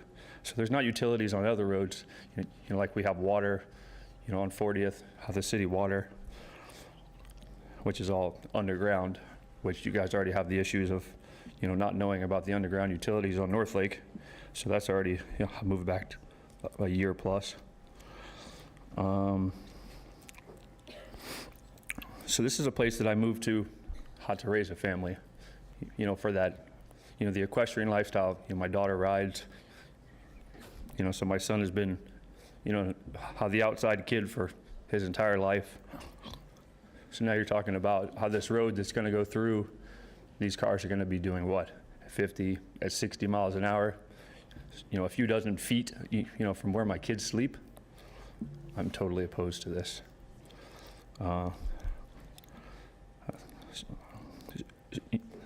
So we already won the lawsuit, against Mento about them taking our roads. So what gives you guys the rights to take those roads? We've established that we own the roads, that you guys don't own the roads. I mean, it's on my, so on my appraisal that I already own the entire street. I don't own half the street, I own the entire street. So you're taking even more of that? Thank you for those thoughts. Thank you, sir. Ma'am, you're recognized. State your name. Good morning. My name is Tracy Vega. I live on 40th Street as well. We all moved out here for a certain reason. I, in particular, am on a corner lot, so not only is the whole street in front of me part of my lot, I have an easement halfway into the road on the side of the lot, and I have an easement halfway into the canal behind my lot. You know, so we're looking at whittling it down even further. Besides that point, you know, traffic noise, safety, those issues. You know, I do understand that the residents in Westlake, they bought homes, they just want to live. You know, they're looking for easier access to get where they want to go, and we do understand that as a community. You know, we do know that kind of the horse is out of the barn already as far as these neighborhoods are concerned. We're asking that you not let them trample all over our community. You know, we do understand that there's problems with traffic all around us.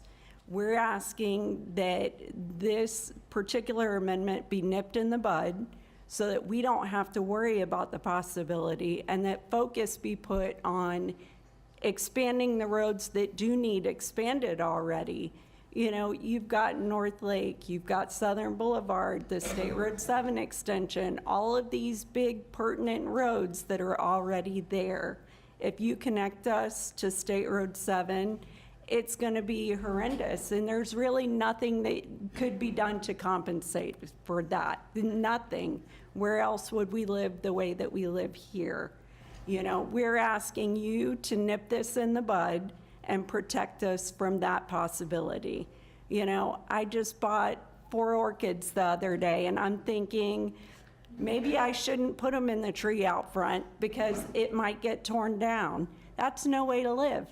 So we appreciate your thought in this, and we're asking you to protect us. Thank you very much, ma'am. Sir, you're recognized. How you doing? My name is Brian Crum. I don't have too much of a speech kind of put up because I kind of didn't prepare for this. I'm just kind of shooting off my hip here.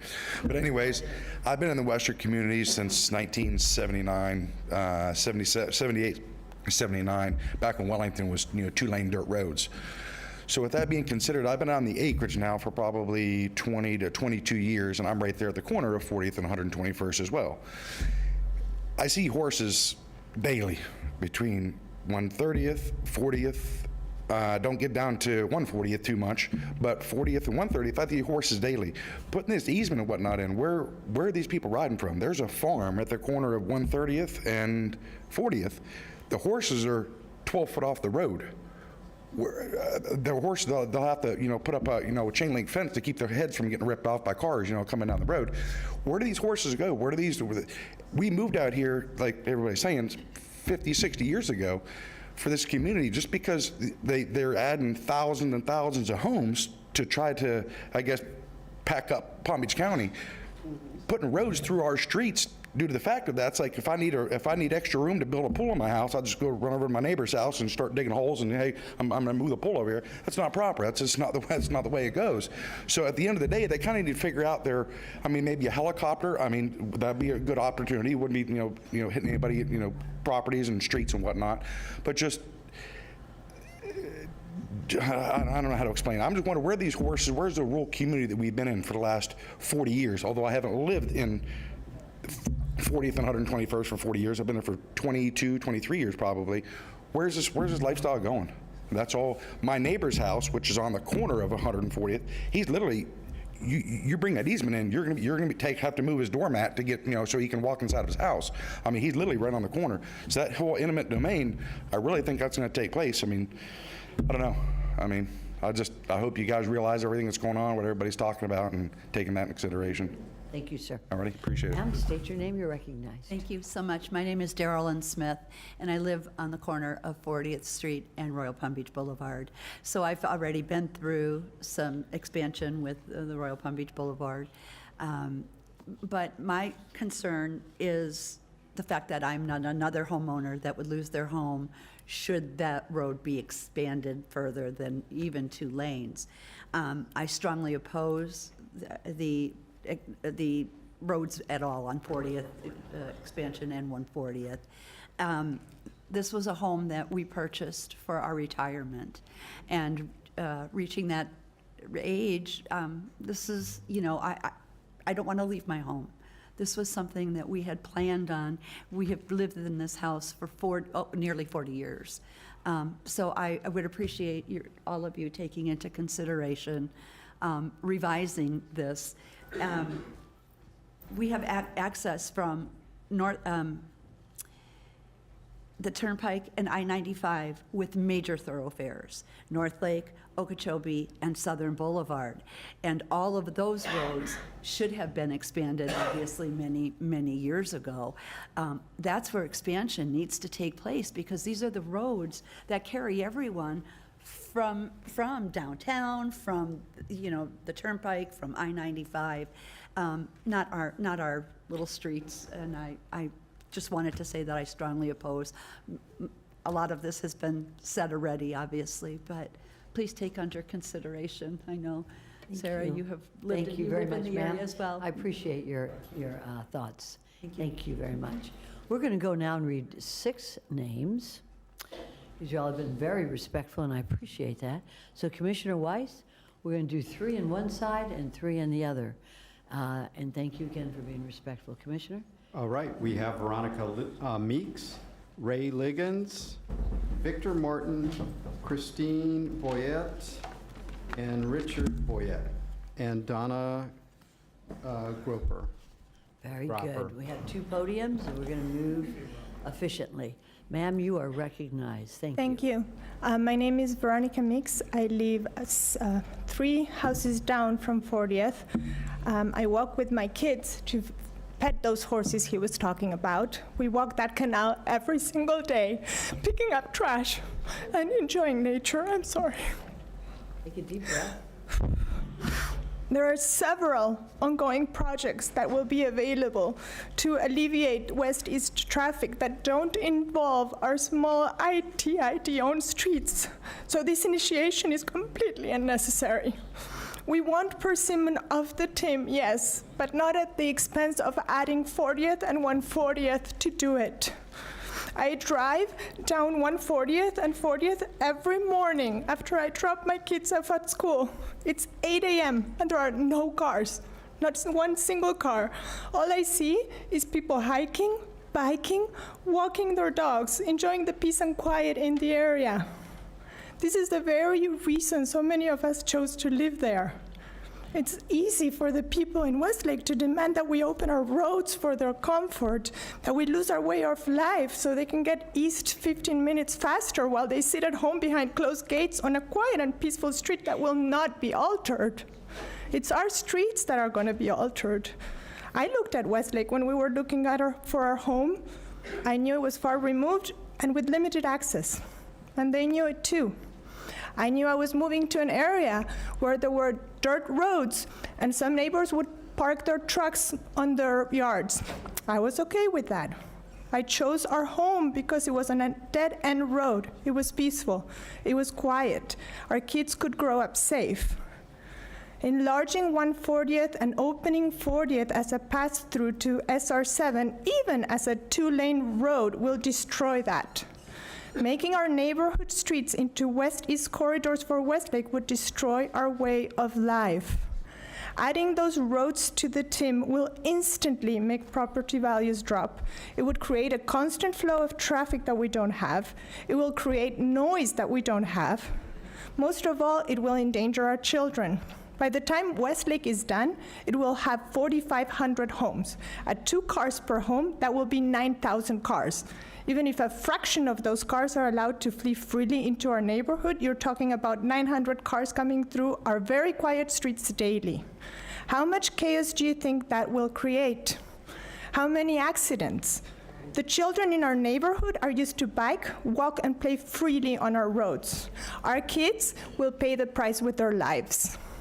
I first met Commissioner Baxter at an acreage meeting where she assured us that this would not go through if the residents didn't want it. Then she started saying, no, we need to put it on the I'm TIM. going to cut you off right there. Do you want to finish up with that? Yes. Go right ahead. We need you to stand by us and hear us. We don't want this. We don't want to lose our way of life.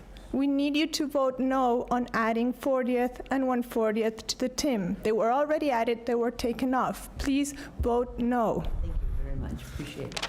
Ma'am or sir, whoever would like to get to the microphone, you are recognized. State your name. My name is Gail Kesselman. Donna Groper decided not to speak and ceded her time to me. Who is this? I live at 16093 Key Biscayne Lane.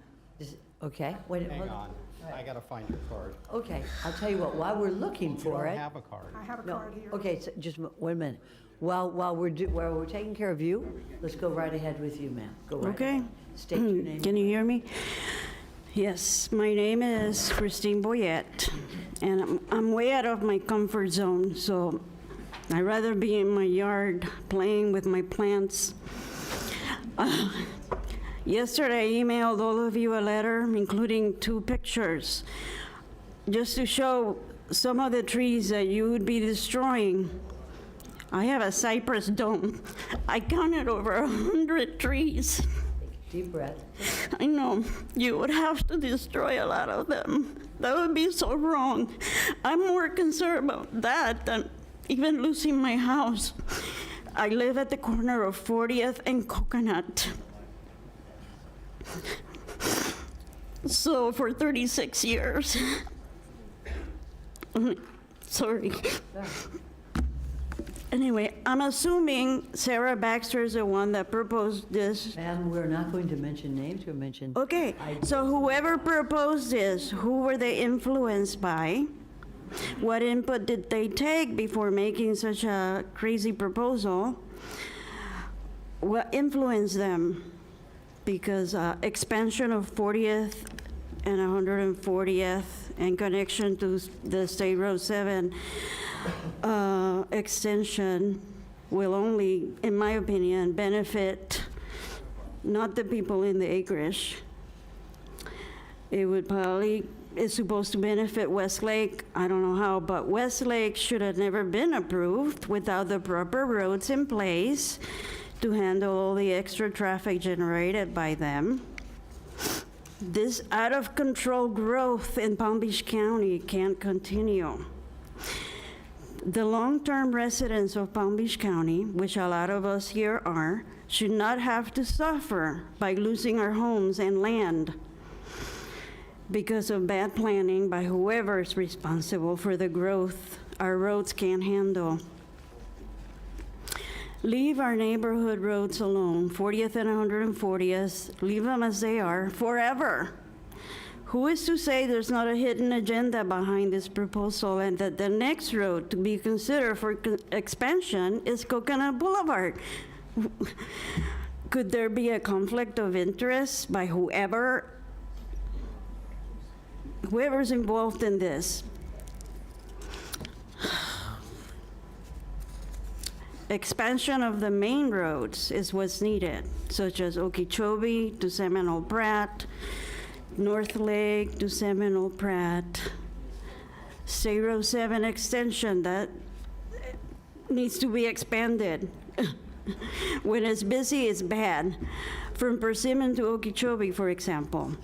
And consider, please, Orange Grove Boulevard. For those thoughts, I appreciate it. Okay, Yes, thank you. At the time. Ma'am, now, you're on. State your name, and we'll hear your thoughts. My name is Gail Kesselman. I live at 16093 Key Biscayne Lane in Westlake. First of all, I want to congratulate the community of Acreage for your performance. You're obviously very well organized and very motivated, and you present your case very well. And I was moved by a lot of the things that were said here by the residents of the Acreage. However, I would like to present an alternative point of view coming from Westlake. And I would say we do have some Westlake people here. We do have some catching up to do in terms of making our voices known. And Ma'am, you are to direct your thoughts to us. Thank you. but we're going to get there. I hear a lot of things.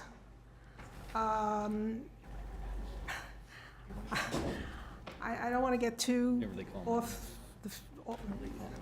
too literary, but sometimes when I hear people from the Acreage, I almost get the feeling that they think they're living in like a self-enclosed, like a microstate, like San Marino in Italy, or the Principality of Monaco, that they have like total control over their own little micro area. That's not the case. They are part of Palm Beach County. They pay taxes to Palm Beach County. They get benefits from being in Palm Beach County. What bothers me is this unwillingness to compromise, to even consider any kind of alternatives.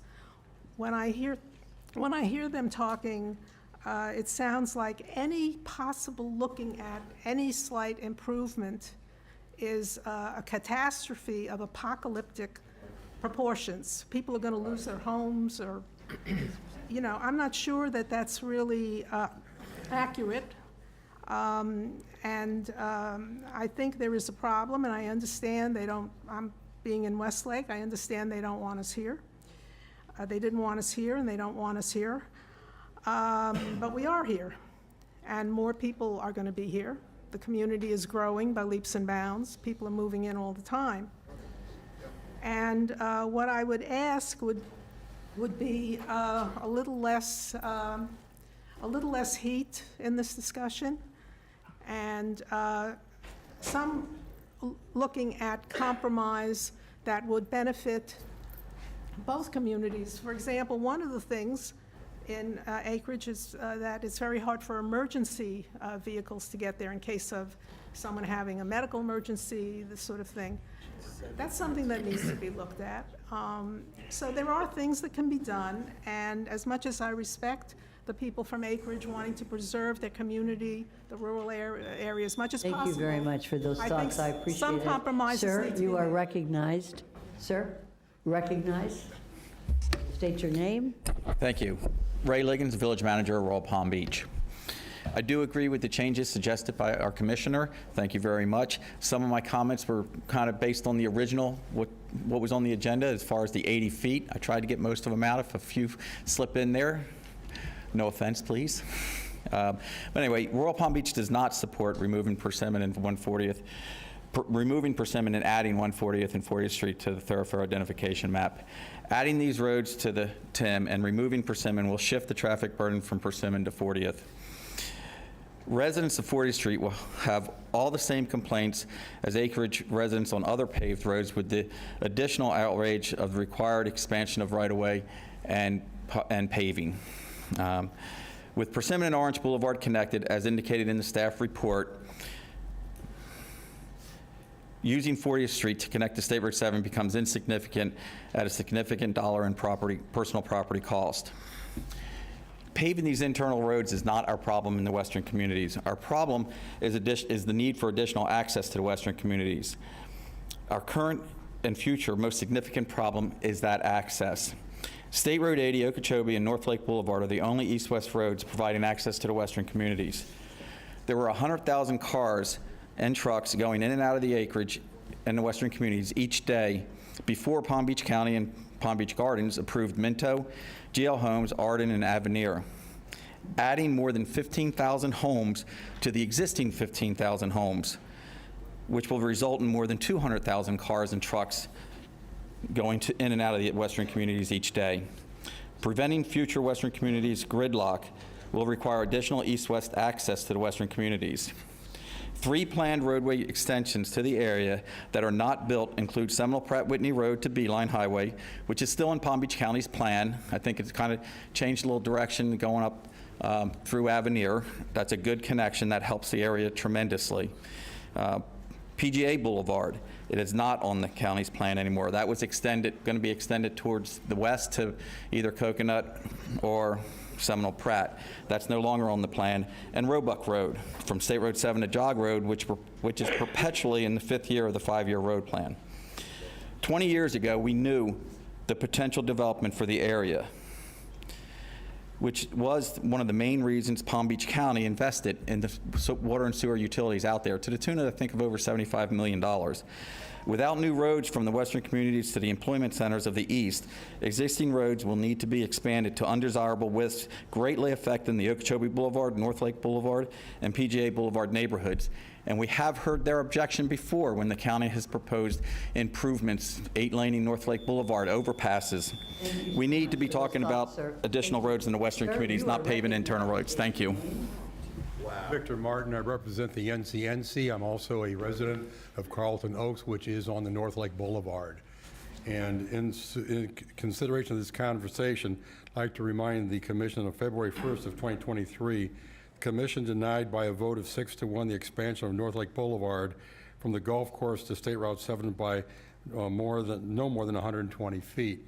So do we still oppose any expansion from the discussions that have come up on the peripheral of this, of expanding North Lake any further? Besides, you have all the lights, all the expense of the lights, sidewalks, and also, which may not have been in, there's a great big now Seacoast water pump station that feeds Carlton Oaks community that would be in jeopardy, would have to be totally replaced. But the more important thing is the excess we're talking about here. I have residents reporting to me that if the road from Coconut going north through Avenir to PGA was completed, people would actually go west to go north. I think people coming up to Coconut could, if that road was done, could get to PGA also. So there, I liked what the gentleman said to the transportation person. There needs to be a good, real overview of the entire county, what our needs are going to be, and there also needs to be respect of what these communities have. I mean, I like agriculture. I've been put me in the woods. I love it. I think the people that have a right to have their lifestyle protected and looked at.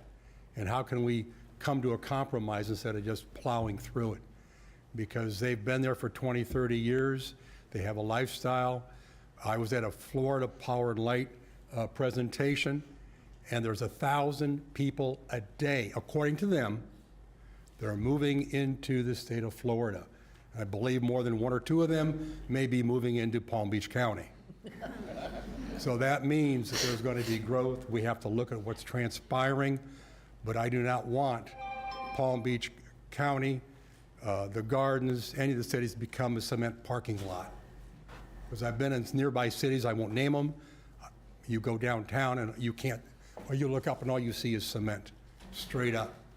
So we need the country, for those people that have been here for all these years, but we need an overall comprehensive approach to this transportation. It's not just widening North Lake again or widening that, because we don't need another southern boulevard up there in that area. Thank you. Thank you, sir. Sir, you're recognized. State your name. Good morning. My name is Richard Boyette. I live on the corner of Coconut and 40th. Been an acreage residence for over 30 years. Hold on a second, sir. I'm trying to get the clock to agree with me, and it's... There you go. Thank you. Okay. Again, my name is Richard Boyette. I lived in the acreage, 40th and Coconut, for over 30 years. And I'm a Florida licensed professional engineer. I've been involved in home construction and commercial and residential and other types of engineering since that time. I'm kind of wondering why we're even here today. I'm sure all these people in the audience and the commissioners really do have better things they could be doing rather than sitting in on a hearing about this stupendously bad idea. The fact that all these acreage citizens are here is a testament to not only their dedication to our way of life, but to the inconceivably out-of-touch mentality of certain Palm Beach County commissioners and staff. During the initial Planning Commission meeting that was held on March 8th, it was stated that in 2008, the commission removed 140th Avenue and 40th Street from the right-of-way protection map, and I quote, citing potential negative impacts that these roads may have on the character of the existing neighborhoods. That is a gross understatement. At the subsequent Planning Commission meeting, I stated there was more to that story than what was presented in the initiation summary. I was at that 2008 meeting when it was removed. The equally stupid plan being discussed then was to connect Coconut Boulevard to Okeechobee across the M1 Canal and connect 40th Street to Royal Palm Beach Boulevard. The acreage residents showed up en masse at that meeting and loudly and firmly voiced their opposition. The commission was obviously moved by that display, as they stated that these roadways would be permanently removed from the planning map. That is what they said, permanently removed. Now, when one of the Planning Commission staff commissioners asked the staff if that connector was in fact permanently removed. The response was that they did not know, but that the county was not bound by that. I'll take that as an on-the-record response, as an admission that the county cannot be trusted. The person that made that statement really should brush up on Florida contract law, because a verbal agreement, especially one with witness, is in fact legally enforceable.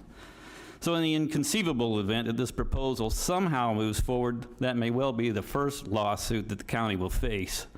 The inevitable eminent domain condemnation lawsuits, of which there would be dozens, would be right behind.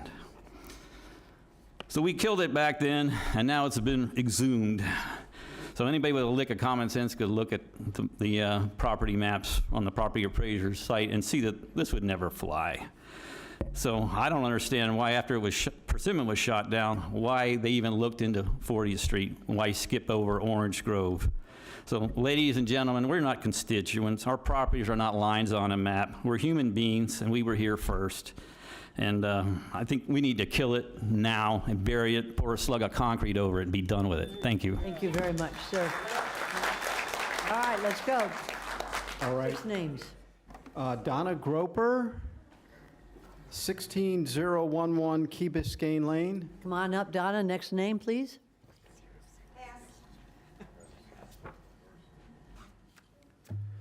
Gary Werner, followed by Caroline Abbey, followed by Robert, and I apologize, Krasowski, followed by Betty Argue, followed by Jeffrey Pepin, followed by David Rosenthal. Very good. Thank you very much, Commissioner. Sir, you are recognized. Thank you, Mayor, Vice Mayor, Commissioners, Commissioner Baxter, my neighbors in the acreage in Loxahatchee. My name is Gary Werner. I live at 16005 Key Biscayne Lane in the city of Westlake. I am a member of the Westlake City Council, but I'm speaking here today as an individual property owner. And let me state for the record, the city of Westlake has not made any demands, has not initiated this request, and they have not taken an official position on this. So again, I'm speaking as an individual. The board here has a traffic issue that you need to resolve. Could have been resolved in the past, but we're here today. I don't envy any of you. It's a difficult decision you're going to be making. But with regard to this proposal, with all due respect to Commissioner Baxter, I would have to agree with the individual that spoke just before me. Persimmon has been on the books on your TIM since 1991. It has an 80-foot easement, 40 feet on each side. Why, if you're going to initiate a study, would you immediately say delete Persimmon, delete a major leg, and replace it with 2 fingers? What's that study going to give you? It's not going to give you much information. I agree with Mohammed, your traffic engineer, as he stated the other evening. If you have a traffic issue, you need to resolve the traffic issue with roads, and more roads. In the earlier presentation, your planner identified Westlake as a hub. If it's a hub, it needs spokes. Spokes would be the roadways. Westlake, as an individual, again, I would expect to see more roads serving Westlake as a hub for this part of the county. Again, with regard to this proposal, I would prefer to see that the proposal not be initiated, that you could keep Persimmon, which is on the map, and I believe if you deny this request, it remains on the map, and pursue whatever avenue you need to with regards to Persimmon and 60th Street. And when you get to that point of designing the roads, I would certainly ask that the board consider all of the issues that have been raised here by the acreage and Loxahatchee people. They have issues that the designs for the roads need to be sensitive to those communities that have been here for so long. But please do pay attention to the road issues that have been identified here that do need to be expanded. Thank you, sir. So that we all have access and good emergency response Ma'am, you are time. recognized. Good morning. Good morning. My name is Robert Kuchkowski. I live on 5310, 140th Ave North. This is my property right here. This is the roadway. You want to make it 80 feet wide. Right now, it's 26 feet. Fine, there is easements. So you're going to take all of this, 13,000 feet of property away from me. The extension on State Road 7 isn't even 80 feet wide. This is supposed to be a main thoroughfare, not completed yet. Why? Why isn't it completed? Take it up to North Lake and it goes down to Okeechobee.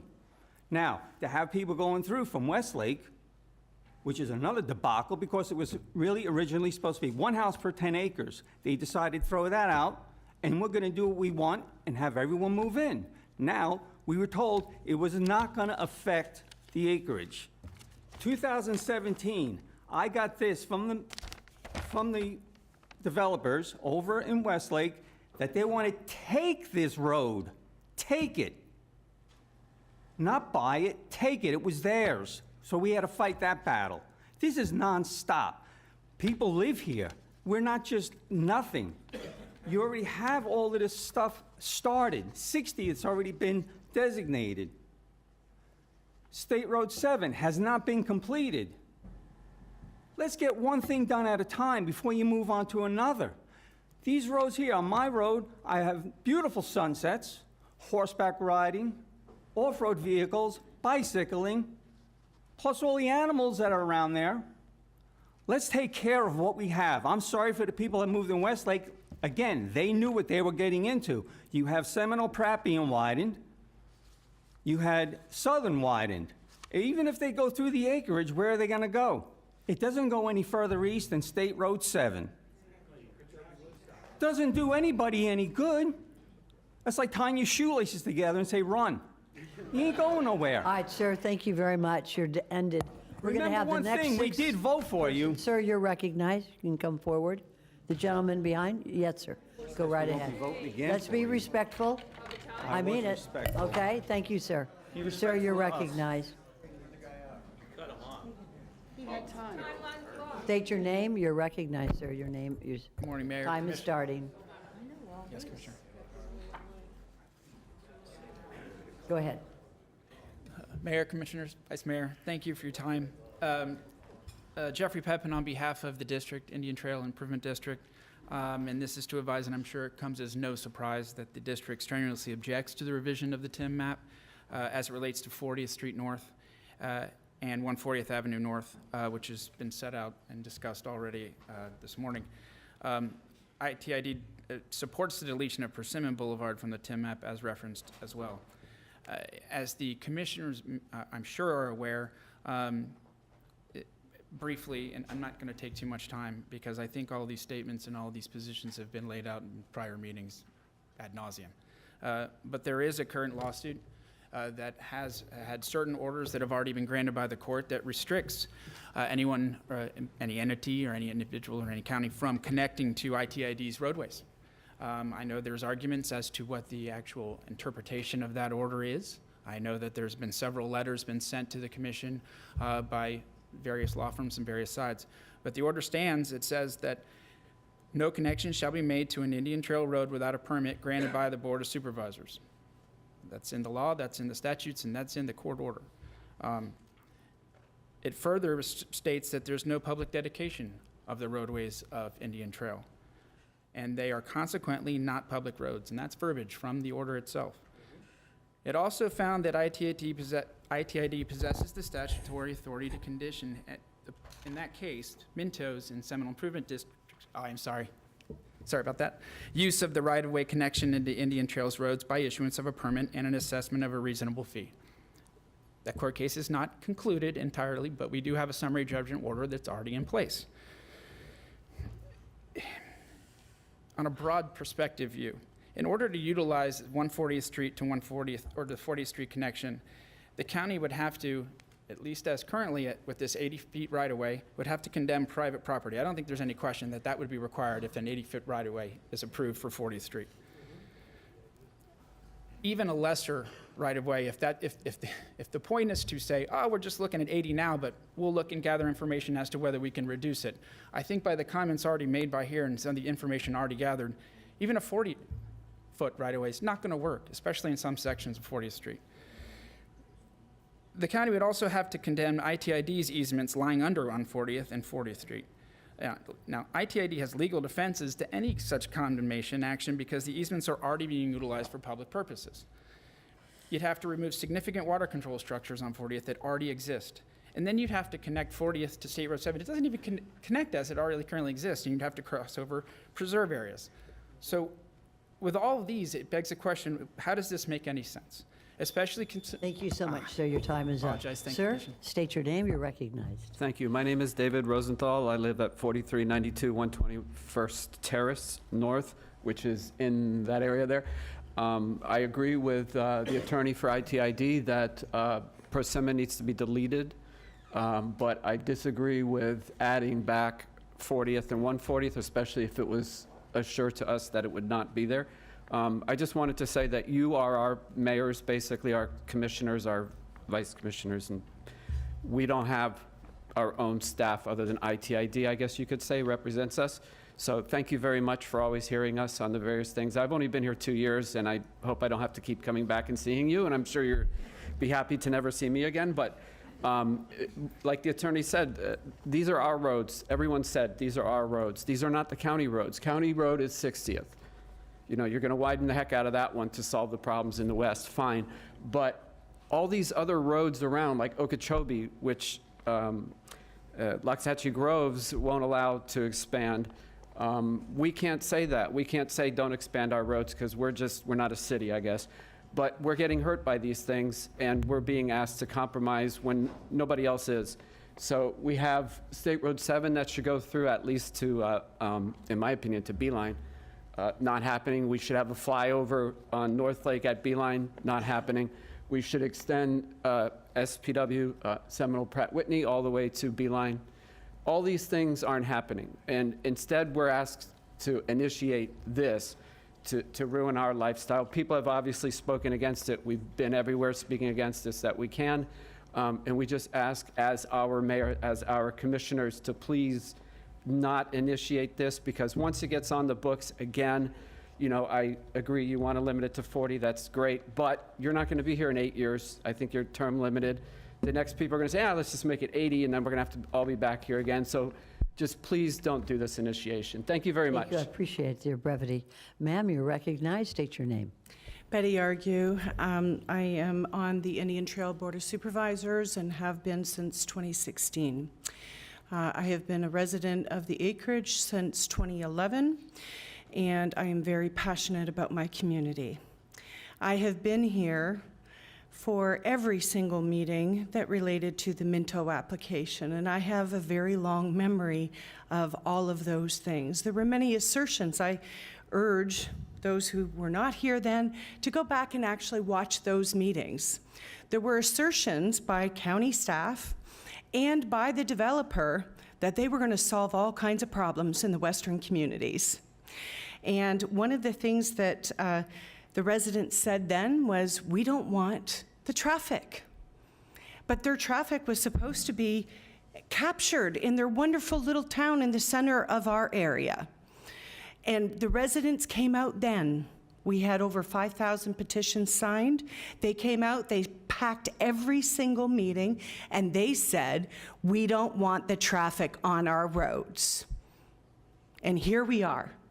And I got a call from our county commissioner saying, Minto just needs, no, this is public record. Okay, no, that's all and it's right. very But important you're gonna because be I was, terminated and did we not swear? Yes, ma'am. Okay, so Okay. to tell the truth, Please. this started well over a year ago because Minto needs an auxiliary route. That's what they need. Furthermore, when you put something on the TIM, the developers can rely on it. And when they can rely on it, that saves them money. So what is this really all about? It's about destroying our community for development and to save developers money. And I say no. No, thank you. We said it then, and we're saying it again. okay? No, thank you. And our commissioners should work for our community, because apparently our own commissioner could give two Ma'am, iota you're- about thank you it. very much. All right, we're gonna. The next person who will speak will only speak for 2 minutes on behalf of those who have just applauded. You know the rules. Let's proceed, Commissioner Weiss. All right, ma'am, you're Good morning. recognized. Good morning, everybody. Thank you for holding the meeting and being hopefully supportive of our community. I'm Carolyn Abbey, and my husband William Abbey is here, and we live at 123rd Trail North. That is at the corner of 40th and 123rd. If you decide to do 5 lanes, sorry, and she wants to, and Commissioner Baxter had just asked about 2 lanes, either way, our house is only 39 feet from the road. Our house, not our land, our house. We will lose our house, and others will as well on 40th and 140th. It can't go through. It's not feasible. It shouldn't be done. Let them go out another way. Let them go out Seminole Prot like they're supposed to. Let them go on Southern. Let them go on North Lake. They don't need to go through our community. You already have 60th going through. Why on earth would you need another street that's only a half mile down the road? You don't need 2 streets. And I won't take up any of your time. I know it's a long day, and we're quite done with coming to these meetings. We want this finished today and get off to Tim, because we cannot come back. Everyone's losing work, everyone's losing time. It's just not fair for us to be always fighting with this. Let's get it done today, please. Thank you very much Thank for those you. comments. The next 6 names are Lou Tuoni, Mike Erickson, Pia Scorin, Richard Mayud, and then Melissa Mayud, followed by Karen, looks like Malink. It's 137, 5, Very 44th good. place. Okay. I have an empty podium here. We're going to move right on. Sir, you are recognized. Good morning. Good morning. Louis Colantoni, 7849 Coconut Boulevard, 45-year resident. And all this is all great. It doesn't really all matter. It's a terrible waste of humanity, what's going on here today. How many times do I have to come to these chambers to fight for the rights of people in our community that you should be protecting? How many times over the decades have we had promises made to us by the county commission that has turned into outright lies? How many of those county commissioners were convicted criminals? Okay? These are all true things. So we don't really have any trust. If you want to win our trust, you have to prove it. It's called credibility. And I wasn't coming here to make this speech today. I tore this one up because I'm rather upset watching the pain and suffrage of my fellow neighbors and watching what is being perpetrated upon our community. And let's face it, what is it for? It's for taxes, it's for money, it's for greed, it's for developers, it's for who's in my pocket. That's what it's about. And I am going to ask to hold you responsible out of respect for this board that has been thoughtful, that you look back into history and say, we should take on no new business as a board, because we need to spend the rest of our years here, if we get reelected, spending our time fixing and cleaning up the garbage promises and the failures of the past board members and criminal board members that have been involved in the historic development of this disaster we call planning. It is absurd. It has failed. It needs to be fixed, and we need to not destroy communities. There is a road called Jog Road. It goes into Ryder Cup Road in PGA. It's a public access pass-through road. It's public. Yet, it has a gate in front of it. It has a private gate in front of it. It looks like the public doesn't have access. How did they get away with that? Oh, it's PGA National. Should the acreage gate all of its private roads? Yes. Why is this discrimination happening? Why don't we tell West Palm Beach to go stick it? Because they have been blocking State Road 7 forever. When is the county going to get control of West Palm Beach? Appreciate it. Sir, you're recognized. Thank State your you. name. You're welcome. Good morning, Mike Erickson, 13972 88th Place North in the acreage. I was here in 2006 as an elected official, so thank you. I understand your commitments in listening to this. This is a bad idea, okay? Initiation is not how you plan. Initiation creates the plan, but that's not how you're going to get a comprehensive approach to this area. From 2006 to 2010, I must have looked at, and Mo can verify this, I must have looked at 200 traffic models. Mecca was proposed out here. Calorie Judge was proposed. A sector plan was proposed. All of these planning documents took into account what's now approved. You have the information. You don't need initiation in order to study this area. You have the power as a commission right now to say, let's comprehensively look at traffic distribution in these areas. I completely disagree with your traffic engineer on one concept. This area is special. It's unique. We are special. Look at the character of the community. Look at the hole in the middle of the donut. Look at the frosting at the north end. Okay, Avenir and Calorie Judge, or today Westlake. We have the ability to comprehensively find the right compromises. In my opinion, your own staff sat here in your support and stated that the traffic for Westlake can be accommodated by 60th. Now, as traffic engineers, they want to put it and distribute it on every road. Let's put it on 45th Street then. Let's bring 45th Street out if that's the case. Distribution can be funneled when you get to the larger arterial roads. And that's how the plan has been for 30 years. We're going to funnel it to the roads that can get us where we need to go. Leave the internal roads alone. Take Persimmon off. The courts have already said you're not going to get to connect to it, so remove it. That part of the initiation I can agree with. But on the other hand, adding 40th and adding 140th, that's an end around to a lawsuit. Okay, 140th, if you connect and put that on the TIM, that connects to every single road in the acreage. You're doing an end around. Thank you. Very informative. Thank you, sir. Ma'am, state your name. You're recognized. Pia Scoring, Orange Grove Boulevard, 34-year resident. Good morning, Mayor Sachs and commissioners. The first thing I want to say is no matter how many times you say you don't know the impacts, the fact is we do know the impacts. Some people just don't want to acknowledge them.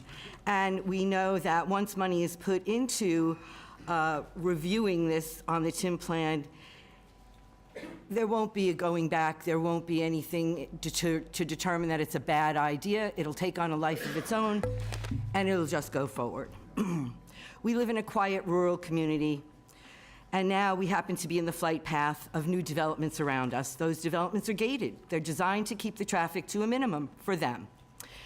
They were also designed with stores, restaurants, libraries, emergency services, and fire rescue to minimize the trips out.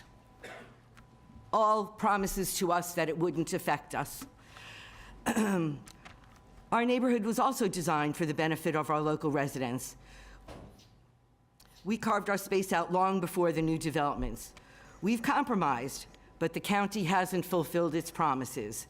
These roads have been considered and rejected before in favor of alternate routes because of the known detrimental impacts to our community.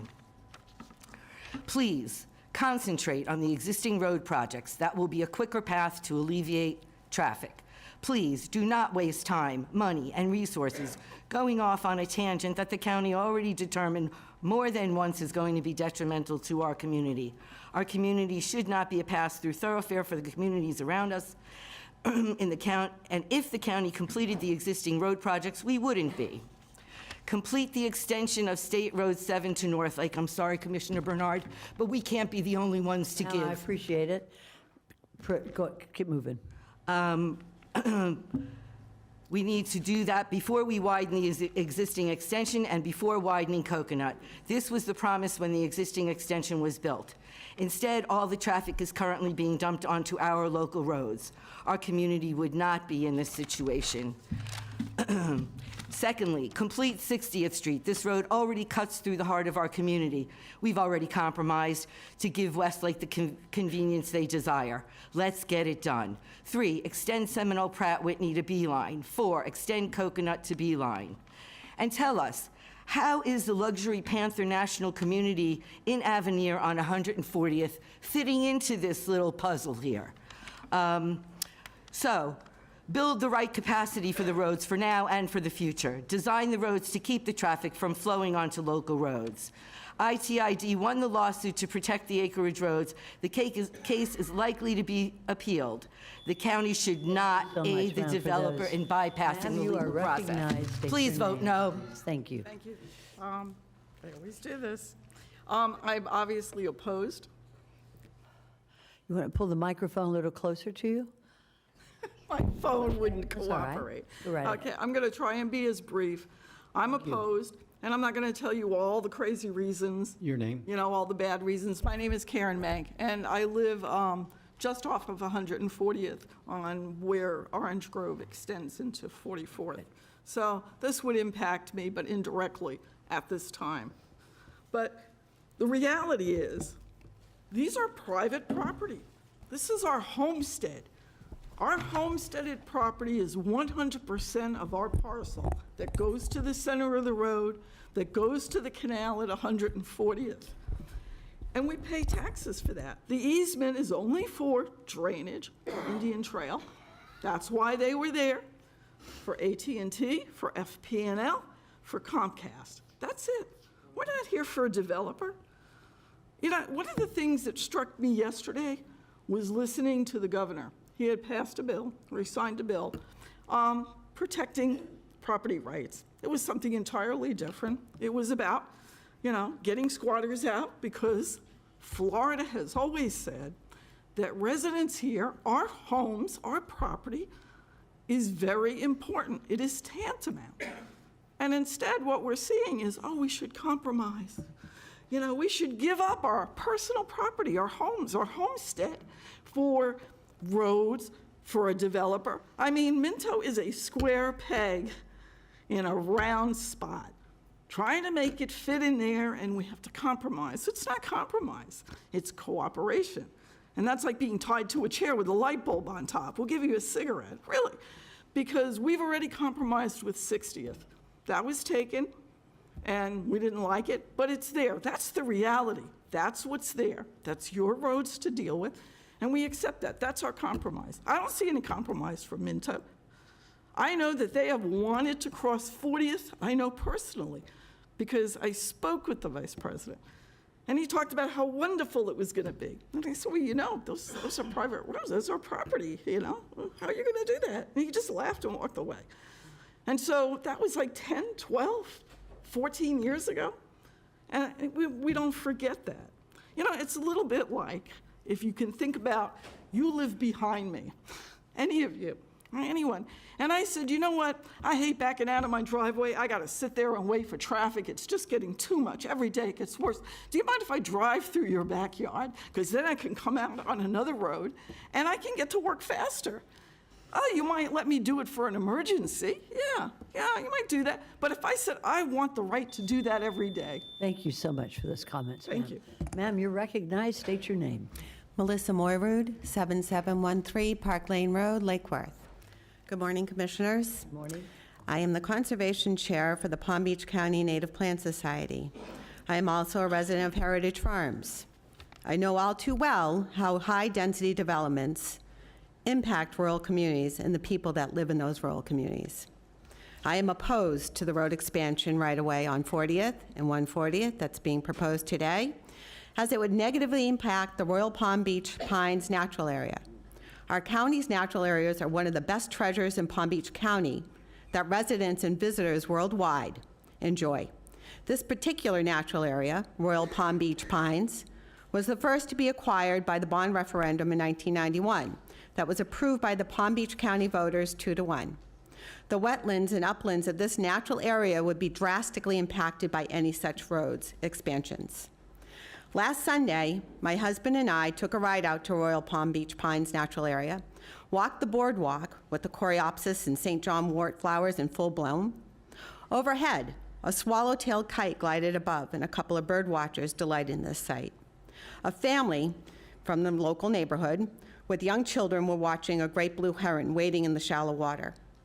We then proceeded to drive to Persimmon and 60th, where the original expansion was proposed by Timms in 2008. Clearly, these would be better options to alleviate the increase in traffic brought by these massive developments west. But still, the acreage will be impacted by these expansions. Something to think about when higher density developments are approved. Please vote no to this proposed expansion because of the harm to the Royal Palm Beach Pines natural area and the residents that live adjacent. Thank you for your consideration. Thank you so much, ma'am. Sir, state your name, you're recognized. Richard Moyrud, 7667 Park Lane Road, Lake Worth, Florida. I am a lifelong resident of Palm Beach County, registered voter. I urge you to oppose any road right-of-way expansion on 40th and 140th. The proposal benefits only the massive Minto development while degrading the local community and taking land from the Royal Palm Beach Pines natural area. Many of you may not understand the history of the natural areas. We were citizens in the 1980s watching all of our county natural remnants of forest being cleared for development. Responsible citizens asked for some restraint and protection for native lands, but we're told repeatedly, if you want to save it, then buy it. No compromise was ever considered or offered by developers. A detailed study found 36 sites, and the commission, citizens lobbied the commission to create a bond referendum for $100 million to acquire the lands. In 1991, the voters overwhelmingly approved the bond. The lands were purchased. They're now managed expertly by the wonderful staff at ERM. These are not vacant lands, as developers may imply. They are not surplus to be used when needed for infrastructure or private profit. The Minto development was well aware of the traffic problems created that their own project would create. Construction activities abused roadways in the Indian Trail Improvement District and required advanced plan and should have required advanced planning for future traffic. It is disingenuous now to demand relief through an existing community rather than through the very development that caused the problem. Furthermore, a lawsuit was decided by a judge who ordered the developer to stop using 40th and 140th for access. Does Palm Beach County still recognize the rule of law? Your course of action is clear and straightforward. Follow the advice of your own planning commission, unanimous, and deny this unnecessary and irresponsible initiative. Furthermore, as previously mentioned, this initiative itself is a problem. Just the initiative. It suggests subversive future attempts to encroach on natural areas and existing communities. Thank you. Thank you, sir. All right, we're going to have the next 6 names. We're moving quickly. Go right ahead, Commissioner White. Steve Kelson, Lisa Johnson, Alexandria Larson, followed by, cards are stuck, Alan Balweg, Jacob Pientka, and looks like Billy Cole. And I think after these 6, Commissioner Weiss, how many more cards do we have? 3 more speaking cards. Excellent. So we're doing very well, very efficient, and I appreciate your comments. Thank you very much, man. Go ahead. Thank you for having us be able to speak today. My name is Lisa Johnson. I'm a 21-year resident. I oppose. I'll start with the Westlake and the other developments were approved knowing the road situation. Now we have commercial overgrowth, like a large distribution center. I think there's 20 bays on each side set to open in Westlake. And as you guys know, our commissioner wanted 2 large trucks to every household, which would have more contributed to this problem. I'm thankful that you guys denied that. Before this distribution center in development, were there impact studies done? Were there traffic studies done before those approvals? Minto agreed that 60 would suffice for that.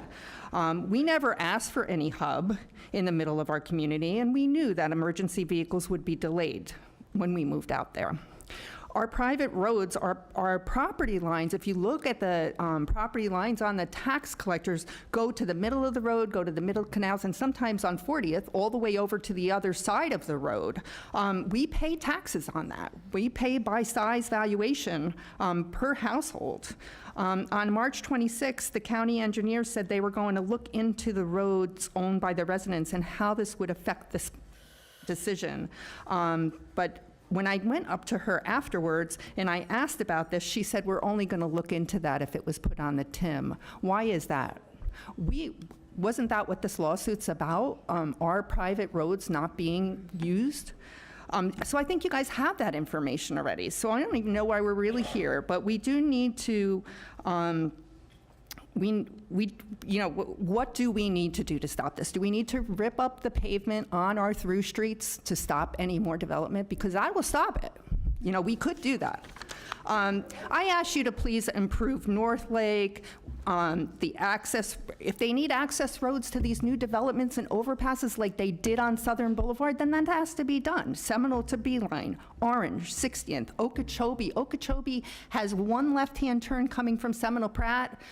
Has 2 left-hand turns and only 1 lane. Why is that? The same thing with going, if you're on Seminole Pratt, going on to Southern Boulevard. There's 2 left-hand lanes, but 3 lanes onto Southern Boulevard. Why isn't there 3 turning lanes? This itself, the 7 extension, the Roebucks, you guys know all these roads. I've got 7 listed here that haven't been improved to where they need to go, and they are county roads and not privately owned residential areas. Well, let's see. We brought in a rural area.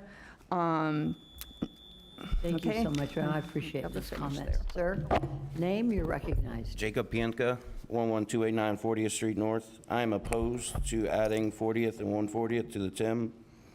I'm not going to go through everything everybody already has. I lived off of Gun Club. My back fence backed up to Gun Club. I had somebody run through my fence.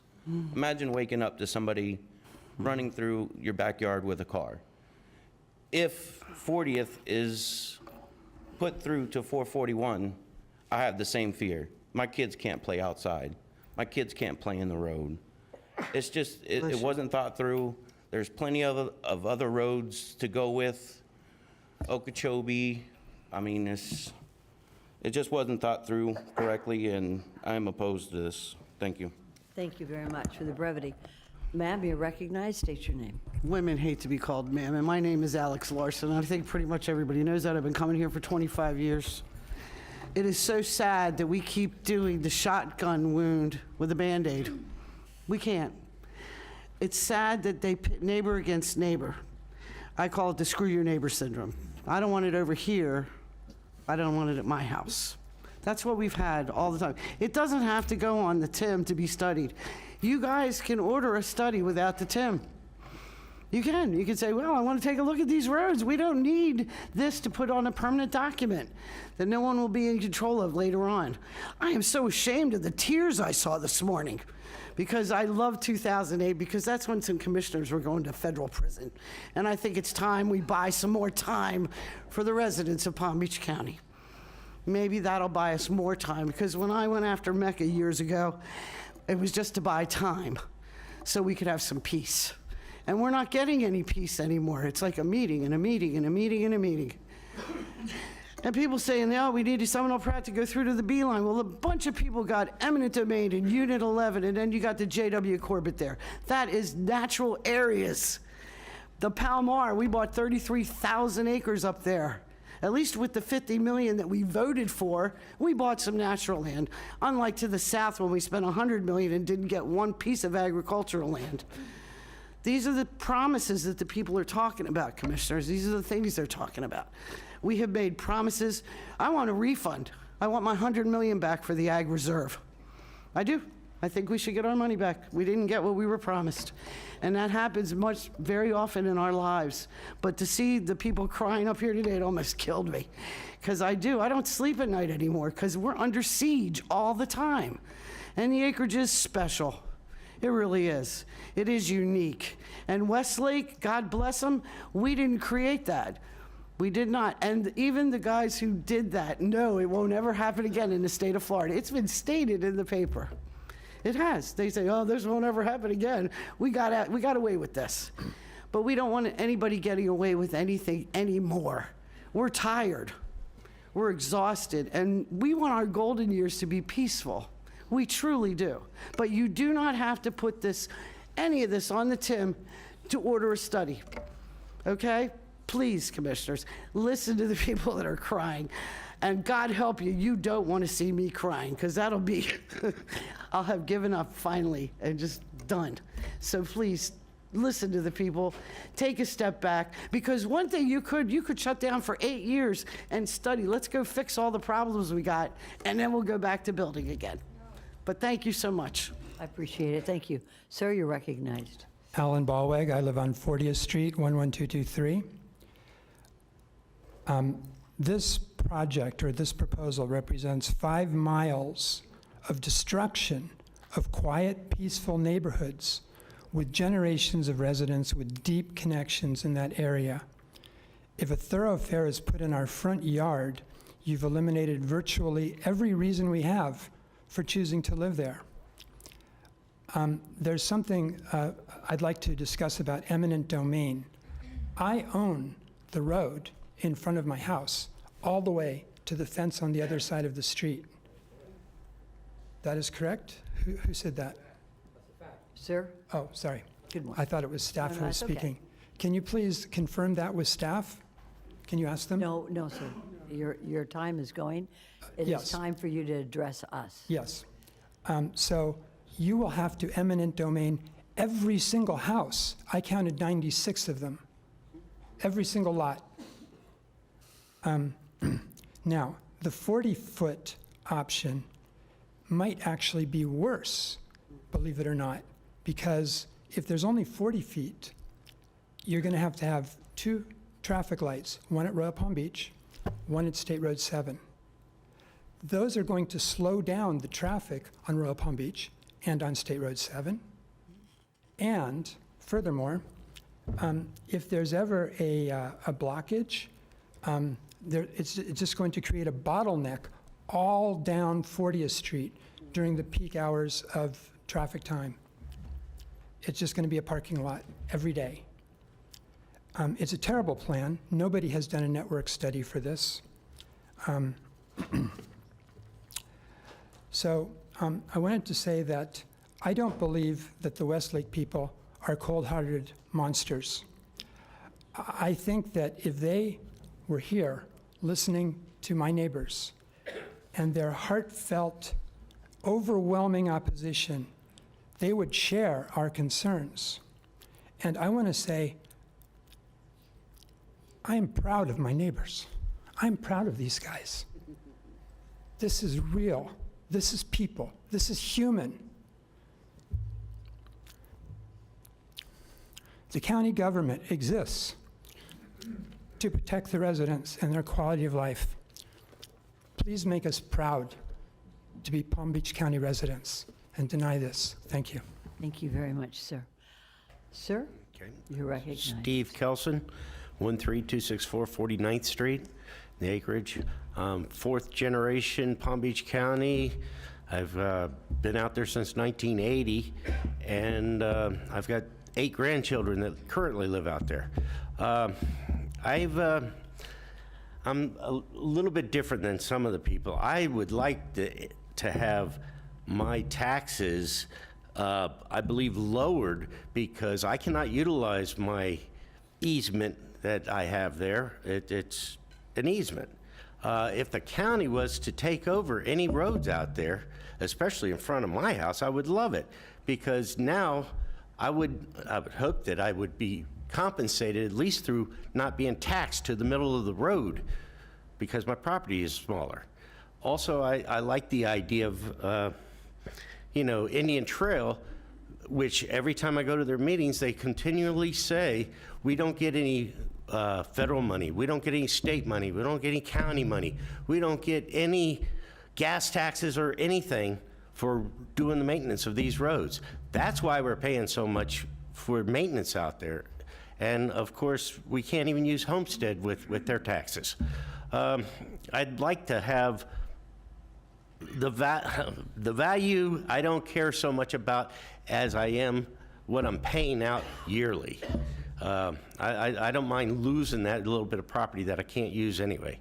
But other than that, being out there all this time, it's definitely a problem getting east-west. It's always been a problem going east-west. If they could somehow get over the catchment area, I don't know how they'd be able to do it. They put North Lake through many, many years ago. But to tie into 45th Street, that would give us a relief right in the middle. Other than that, I guess we have to go north or south. And south, there's nothing to go past Southern Boulevard. Okeechobee would help tremendously, I believe, if we could speed up Okeechobee, which now, or Loxahatchee won't allow, I guess, because they're incorporated, and have that widened. There's plenty of easement right there. Huge area there. That would be a much better relief. And if we get things connected to Beeline, at least Beeline, they'd be able to take some of the roads off of Beeline, PGA or North Lake, or not North Lake, but Jupiter Farms, any of the other roads, Indian Town, any of the roads that go through, or some of the stuff from the distribution center that they have that with all the trucks and all that kind of stuff, keep them on Seminole Pratt. Don't go east on us. You know, they're putting a big distribution center. Have that go Seminole Pratt right on through to. Thank you for those comments, sir. Do we have anybody on the right side? If not, go ahead, ma'am, you're recognized. Hello, my name is Billy Cole. I live in La Mancha. I do not live in the acreage. However, my backyard backs up to 40th Street. We have homes in there that are way closer, very, very close to 40th. Some of the pools that are located in La Mancha are less than 30, 40 feet from 40th swimming pools. We are affected just like the residents that are in the acreage. We highly oppose it. We don't agree with it. We think it's very ineffective. To keep it off the TIM map is what we want it to what we want to happen. We don't want it there. We don't want the highways, the noise. Just with the extension of 441 going through, or State Road 7, whatever you want to call it, it's increased the noise. It's insane. I was born and raised here on Okeechobee Boulevard. I have lived here all my life. I have seen Southern Boulevard 2 lanes. I've seen Okeechobee 2 lanes. I've seen it where it was dirt road out to Loxahatchee. I lived in Loxahatchee on those dirt roads when I was born. I've seen so much development. I've seen, let's say, North Lake, it was a dirt road. It was called West Lake Park Road back in the day. And we use those roads, and we've seen the development. We knew that the highways, to me, I feel like they're highways, that they were going to be developed. but keep them to those main roads. Going through neighborhoods and residential areas is not the answer. Absolutely not the answer. It does not, how would I want to say, it does not, it doesn't make any sense. Thank you. It doesn't make any sense because we do have children that like to play in the streets. We love to see them playing basketball. I can remember when my mom used to tell me, go play on Okeechobee Boulevard, just to get out of our hair, because it has developed, and we understand development needs to happen for the communities and for the residents that built their home or bought a home that they were promised the traffic would be okay. Fix it some other way, not in our backyard. Thank you so much, ma'am. Okay, we're going to have the last number of cards. Go right ahead, Commissioner Weiss. Thank you. And we have Amanda Carroll, followed by, in this one, Kyle Bowen. Check both. I wish to speak. Do not wish to speak, so I'm not sure what you want. And then Mary McNicholas. Very good. Come on up, proceed. Ms. Nicholas, you can come over here. Go right ahead, ma'am. You're recognized. State your name. My name is Amanda Carroll, and I live on 40th Street, and we're directly affected. I'm also one of the criers who doesn't ever do this, so if you could bear with me a little bit. There's not really a whole lot that I can say that everyone hasn't already said. 40th Street is not a through street. It does not go through. It's broken up in different parts. So even though 40th Street is, as a whole, it's a long road, it's a bunch of separate parts. It doesn't go through, so it's essentially like everyone's living on a dead-end street. There are houses on both sides. Across the street from me, like the lady from La Mancha, are my La Mancha neighbors. There's no canal, there's nothing that separates. Their back fence is along our street. So they will be greatly affected. I'm surprised more of them aren't here. The road in front of our house is a 40-foot easement that is owned by the property owners and maintained by Indian Trail Improvement District that we pay the taxes to maintain those roads. They are not county roads. In my opinion, this would not solve all of the traffic issues that people are talking about. The majority of those issues are on North Lake Boulevard. You cannot get from State Road 7 to North Lake Boulevard. It just funnels people south to Okeechobee and then Southern. You could just take Seminole Pratt to Okeechobee or Southern. I've also heard several people talk about how special the area is, and this is true.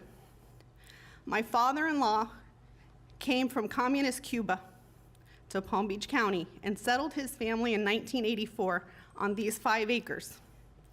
What we have is not a house, it's a homestead. We have 5 acres, we have 2 homes, and a small farm where we are required to back trailers in and out, which it's not a problem now because it's a rural road where we have no traffic. There are 3 generations living there, all taking care of each other, and we have 1 lot left that we could build on for our own children. But doing a thoroughfare, even of 40 feet, takes away our rural lifestyle that he so thoughtfully bought all those years ago. He planted fruit trees and he has since passed, but his great-grandchildren come pick those fruits that he planted with his own hands, and that is putting the human face on what you're considering today. So we oppose this. Thank you. Thank you very much, ma'am. Sir? You're recognized. My name is Kyle Bowen. I live on 13266 40th Street North. I am here to strongly disagree with y'all's decision on putting this road through. My wife and I, we use that road. We're equestrian people. All of our friends and families, I'm sure everybody who lives there, they moved to the city. I've been there my whole life, and it is a special place, like everybody said. I don't normally come up and speak, but when somebody comes and knocks on my doorstep about wanting to put in a main road like this and taken away, it's not right. What y'all are trying to do is wrong. That's all I want to say, and I vote no against this. Thank you very much, sir. Ma'am, you're recognized. Good afternoon. I'm Mary McNicholas, and I represent Indian Trail Improvement District, otherwise known as ITID. I'd like to reiterate ITID's position. We support deleting Persimmon Boulevard. We oppose 40th and 140th being added to the TIM. We believe that all traffic, and have studied that all traffic can be handled with 60th going through. Please focus on 60th. I want to respectfully request that these neighborhoods be protected. These are good people that have worked their entire lives for this jewel of their neighborhood. I also want to reiterate and state that might mess up this name, Royal Palm Beach Pines Natural Area needs to be protected. It's a jewel in the middle of the Western community. All different neighborhoods, including Indian Trail Improvement District, Royal Palm Beach Boulevard, the Acreage, and Loxahatchee Groves, have utilized this, and absolutely it needs to be protected. Lastly, we don't believe that any additional resources from staff or the time of these residents should continue to be wasted by initiating this item, and we respectfully request that. Thank you. Thank you so much. All right, we have heard from everyone, and as you know, we've given everyone an opportunity to speak 3 minutes. I want to thank you all for coming here. This is part of our democracy. This is part of your government here in Palm Beach County. And I also want to thank you for your respectful nature in listening to opinions that were similar to yours, same as yours, or maybe opposed to yours. You are all very respectful. At this time, I'm going to look at my colleagues, and if there is anybody here in the commission who has... Some non-speaking cards. Okay, well, first let me hear from my colleagues. How many non-speaking cards do we have? 25. 25 non-speaking cards. Do they have statements on it that they wish to Some do. record in the record? Some do. Okay, about how many wish to be recorded in the record? Most of them. All right, go ahead and go through those rather efficiently. Just all the cards are considered part of the record, so. So you don't have to. Maybe what we will do is receive and file all the cards? Yes. Okay, very good. Then we can proceed as They're all in planned. opposition. Very good, thank you. So, the additional non-speaking cards are all in opposition. Every card that was filled out today is part of a public record. And everyone will have an opportunity to review them if you wish. So at this point, I look towards my colleagues. Is there anybody from the County Commission who wishes to speak at this moment? Have any comments? Commissioner Bernard, you're recognized. Thank you very much, Madam Mayor. All right, my 3 minutes are up. Nobody is exempt from that. She's tough, I'm telling you. Yes. Go ahead, Commissioner They Bernard. cut it to 2 minutes. So I just have a couple comments Sure. and that I'll have to make. Thanks, Madam Mayor. Most of us who are here, who are sitting at this board, weren't here when Westlake was created. So, that was a decision, in terms of the approval for Westlake was a decision, by a previous board. When I came on board as a county commissioner, one of the big issue that we had to decide was on the issue of the Iota Carroll site. I think Commissioner Kerner and I, we voted down the Iota Carroll site because of the concern of the traffic for the acreage and how it would impact the residents there. And I think I heard from some of the residents that's now the FPL solar site right now. I heard one of the residents mention West Palm Beach, and I represent the city of West Palm Beach. So, we're not going to stick it to the city of West Palm Beach because, you know, we have great residents in West Palm Beach, and West Palm Beach is always fighting for, you know, what's best for the city of West Palm Beach. So I know, so some of us do represent the city of West Palm Beach. In regards to this item, I am not supporting that we initiate this item.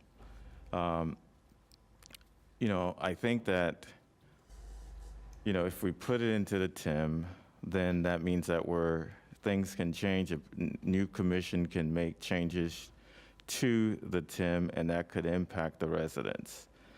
And so I think that if we need to look at the traffic out there, we can look at the traffic, we can do a study, we can do everything that we can, look at it comprehensively without impact, without putting it into the TIM. You know, I was looking at, you know, physicians, you know, there's a principle that says, do no harm. You know, many of the residents that are here today, in the past year or two, they've had to come here over and over again.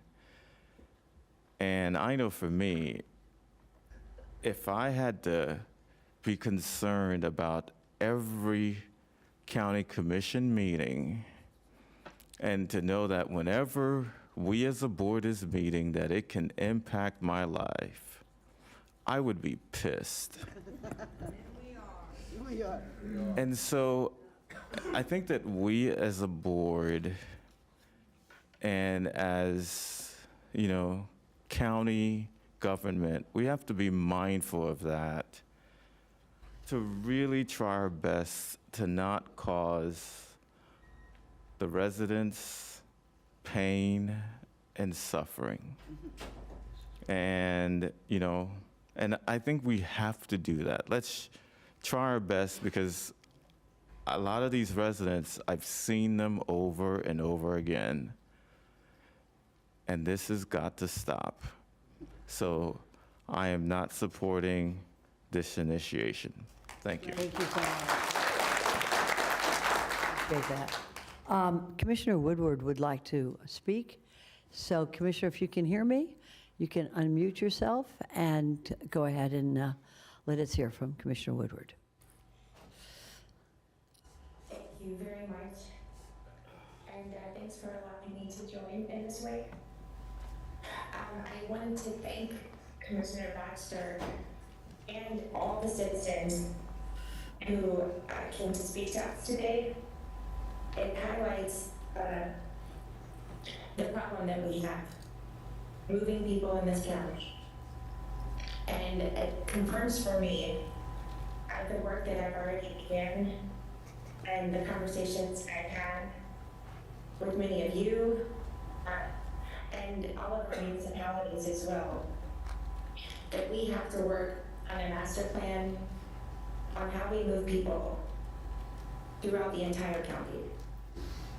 And it's not even just our problem, it's a regional problem.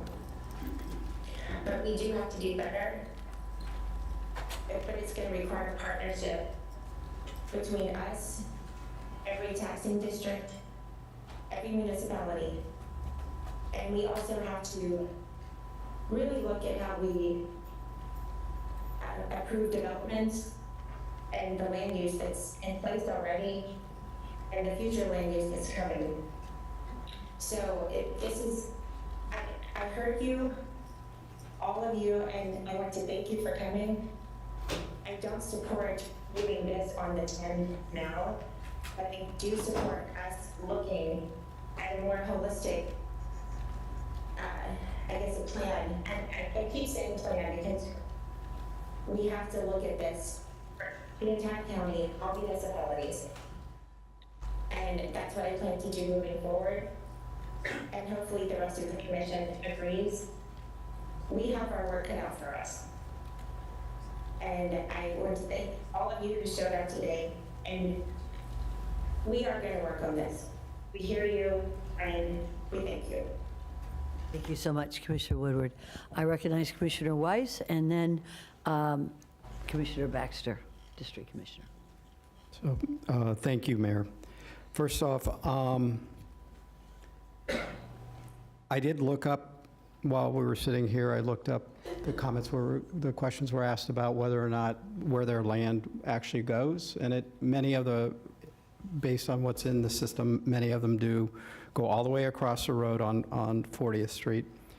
And so any type of doing anything on that road would require eminent domain.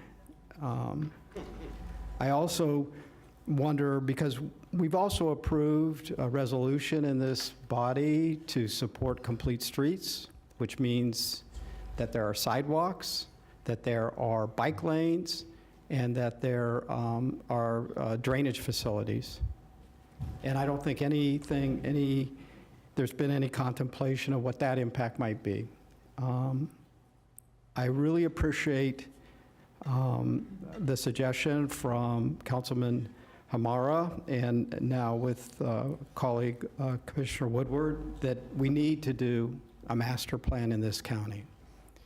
And it does involve everybody. It involves the municipalities. It involves our state partners. It involves our special districts. I cannot support adding this to the TIM. I don't think that's, to me, it would destroy this, at least this neighborhood, this portion of the acreage. And so I will not be supporting initiation of this. And I also agree with my colleague, Commissioner Bernard. I love you all. I love seeing you all here, but I don't want you to have to come back here month after month after month. It's exhausting. It's exhausting for us. It's exhausting. I can't imagine how exhausting it is for you all. And for that, I apologize. We need to be more cognizant of how this impacts your all's lives. You know, it's been an honor and a privilege to be able to have this seat to represent you all, and we just need to be more thoughtful. Yeah, love you all. Glad you're all residents. I hope you all stay home for a while, or you all stay home for a while. Thank you. Vice Mayor Marino, you're recognized. Commissioner Baxter should go ahead. Well, I'm going to have Commissioner Baxter close it. So, you'd like to close it as well? I'll go ahead. I'll go ahead. If you don't mind, Go right ahead. I would like to speak You want first. to, okay, before Commissioner, Vice Mayor, go right ahead. Commissioner Baxter.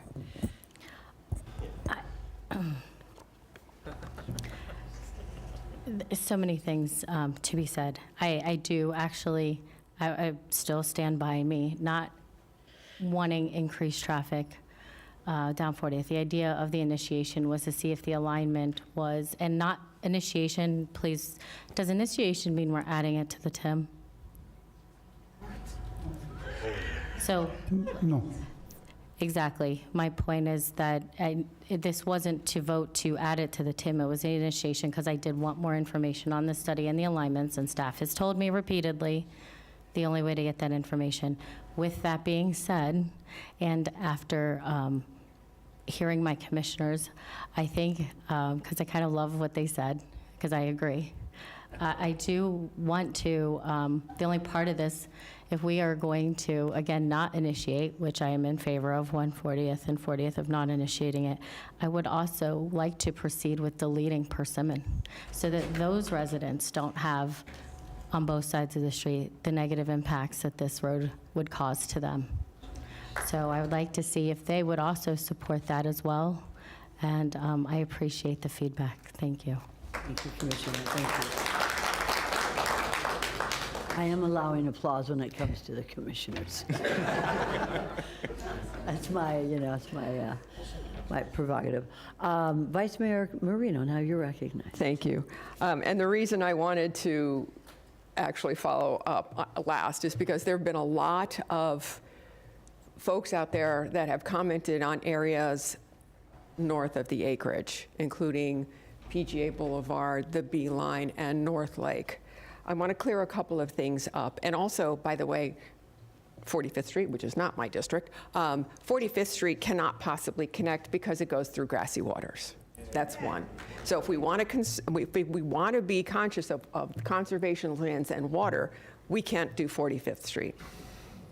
There has been discussion about Seminole, Pratt Whitney going all the way up and connecting to Beeline. That is also the same issue. It goes through conservation lands. The cost to remediate and do all that is astounding. We will not do that. PGA Boulevard extending all the way to Avenir, that won't happen because that also goes through that same body of over 100,000 acres of conservation land. So I just want to clear that up because it has been, at Royal Palm Beach, you said, continue PGA Boulevard. These are impossible things.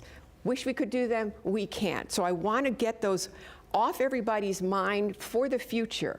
I also want to say that I've got lots of notes here of somebody made reference to Panther National and Avenir. There will be, and there is, a spine road being constructed in Avenir that will take traffic off of North Lake for several reasons. One is if you are driving from the acreage and you're going to work at Pratt Whitney, you can take that spine road. If something happens on North Lake Boulevard and we need another way in or out, you can take that spine road. But let's talk about something else. Let's talk about State Road 7. As of yesterday, it is back in the courts. What I believe we as a commission should do is not add or delete anything to the TIM until several things have been resolved. State Road 7 connecting, the lawsuit between Minto and ITID, the lawsuit between the city, between Avenir and the county. And on top of that, mobility. We have heard mobility come up a couple times today. We've heard about a global plan. The Florida legislature has changed how cities and the county can charge for fees that are how our roads are impacted. So before these things are settled, we as a commission should be doing nothing to the TIM, whether it is adding or subtracting. And with that, I think I've made my point. Thank you. Thank you, Vice Mayor. Commissioner Weiss, you're recognized. Thank you, Mayor. I just want to, and since Commissioner Baxter brought it up, I'm going to support what was said by Commissioner Marino. I don't want to do anything at this point until we get this plan, this area plan done. We just leave it alone, and I hadn't contemplated the lawsuits that were going on as well. So, because that's going to be determinative of what the options are. So leaving just everything as it is, let's get a plan in place, let's get through the lawsuits and find out what the reality is going to be for us. I thank you very much, Commissioner Weiss. I'd just like to state that you all are here not only for your own communities, but for the communities throughout the county, 1.5 million people. I have yet to see a road in any county in the United States stop at a city municipality and resume in another direction or just stop. Our roads are interconnected because we as a people are interconnected. So this is a Palm Beach County issue when it comes to connectivity, transportation, traffic. And as you can see from your commissioners, we are going to study this thoroughly. But I want to thank you. You came out for your homes, whether you were for it or against it. You came out for your families. You came out for your county. And I can assure you, we have heard you. We have heard you loud and clear. And my colleagues here together will work on this issue because we are growing. And we are busting out all over, and we need to make sure that those of us who are here are protected, that we are respected, and that you have been heard. So at this point, I'm going to open up the commission for a motion at this time on this issue. Commissioner Baxter? Thank you, Mayor. So motion is not to proceed forward with the initiation of 140th and 40th, but I'd still, because it's initiation, and if the attorney would maybe help out here, I believe that it's not the roads that are in the lawsuit, it's about the connection. So the lawsuit, so basically the court made a determination that the road network within ITID was not properly dedicated to the public, so that they are non-public roads. So, I mean, in a way, it does deal with the roads, because the judge made a decision that the roads themselves are non-public roads. No, I guess my question is if the road is on the TIM or not on the TIM, does it affect the lawsuit? Oh, no, the TIM is just is a planning map, so, you know, adding these roads to the TIM would not affect the lawsuit. Or deleting? Or removing, correct. Or removing. So I'd still like to, for the motion, to not proceed forward with the 140th and 40th, but I would still like to proceed forward with deleting Persimmon, because this, I would like, in addition to that, I would like staff, because they put it the backup to the comp meeting, that 5 lanes on 60th should be able to handle, and I read that too, most of the traffic. I would like to, you know, see what we can do, potentially, and work that out going forward, because traffic has to move. But I do agree, I don't want it through the middle of our neighborhood. I'm sorry, Mo. But I do. I know you want more and more roads, but obviously I do agree and have always agreed that this was all supposed to be about looking at alignments, looking at traffic flows, and gathering information. This wasn't a vote to add it to the TIM, but I would like to proceed forward with deleting it. So to clarify my motion, not to proceed forward with 140th and 40th, but I would like to proceed forward with the deletion of Persimmon. Is there a second? Do I have another motion? Commissioner Weiss? Go ahead. Recognized? Thank you. I would like to move that we deny adding 40th and 140th, or just deny this item, just straight up. There you go. And I have a second with Vice Mayor Marino. All those for? Anybody against? See that it passes unanimously. The motion has been denied.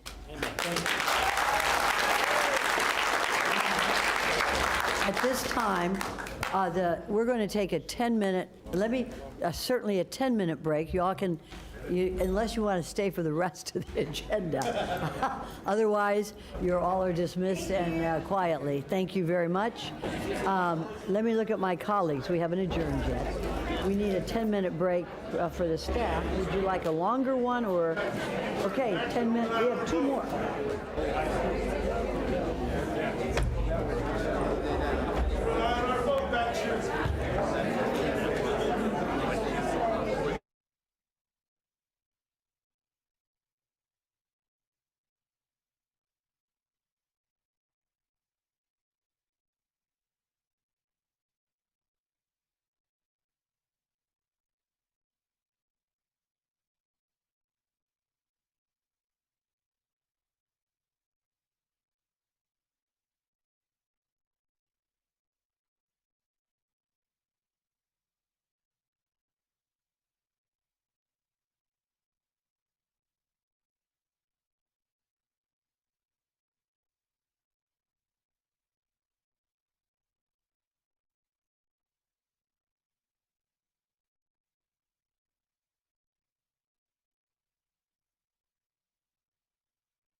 what happened. Obviously, I did something wrong, but I'm not sure what.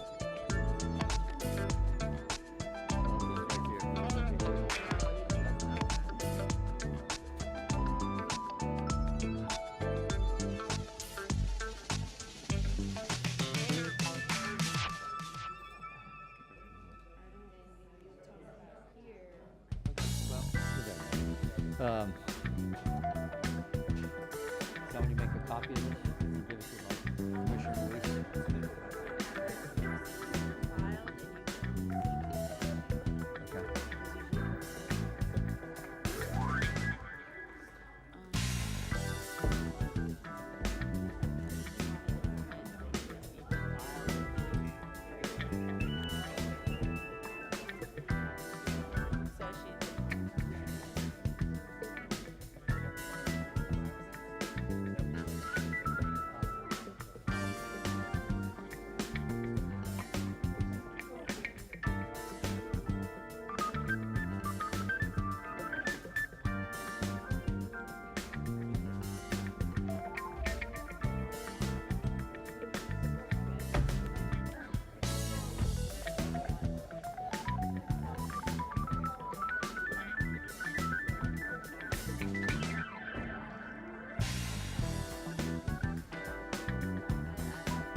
Hi, Commissioner Lewis.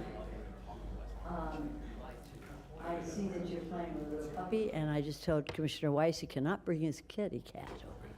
So anyways, we're going to resume.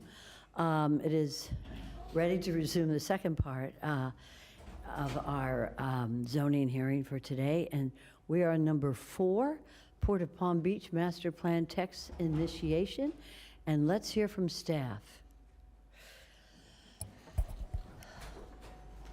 That will be Jeff. It could be Jeff. Thank you, Lisa. Good afternoon, Jeff. Hi there. Good morning, Mayor. Good afternoon, Mayor. We actually have David Willock, our senior planner, here to provide the initiation for the Port of Palm Very Beach. good. Good afternoon, David. Good afternoon. The item before the board is county-initiated text amendment known as the Port of Palm Beach Master Plan Text Initiation. Although this is a county-initiated text amendment, board approval for initiation is required to proceed forward with the full staff report. The proposed amendment would revise the transportation and coastal management elements to incorporate by reference the Port of Palm Beach Master Plan, which was adopted by the Port of Palm Beach Commission and is dated September 8th, 2023. As with previous updates, 3 portions of the master plan would be incorporated in the comprehensive plan.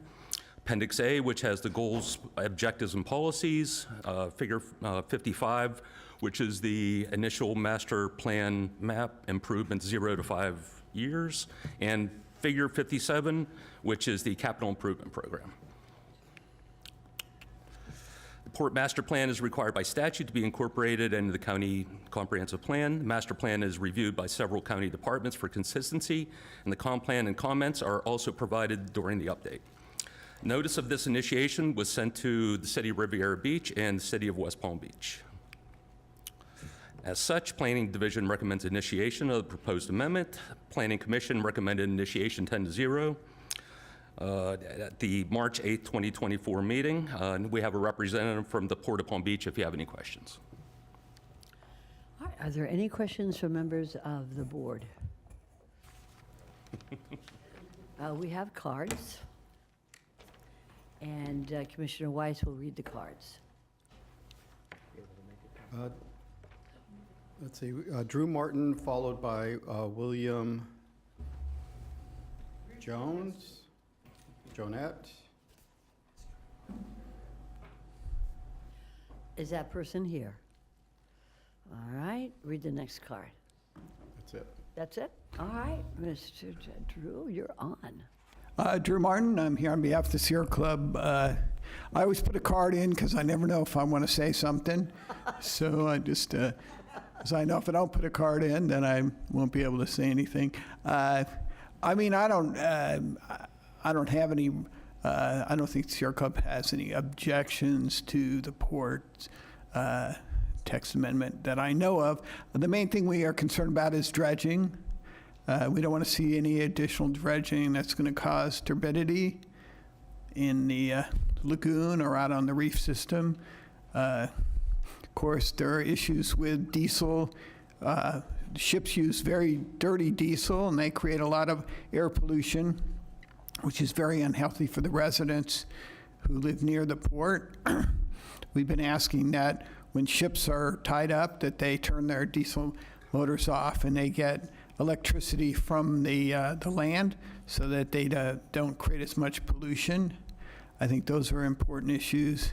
Certainly, there are benefits to ship traffic. However, we are concerned about the right whale and collisions. So we ask that ships, when they are travel at a slower speed, so they do not collide with whales.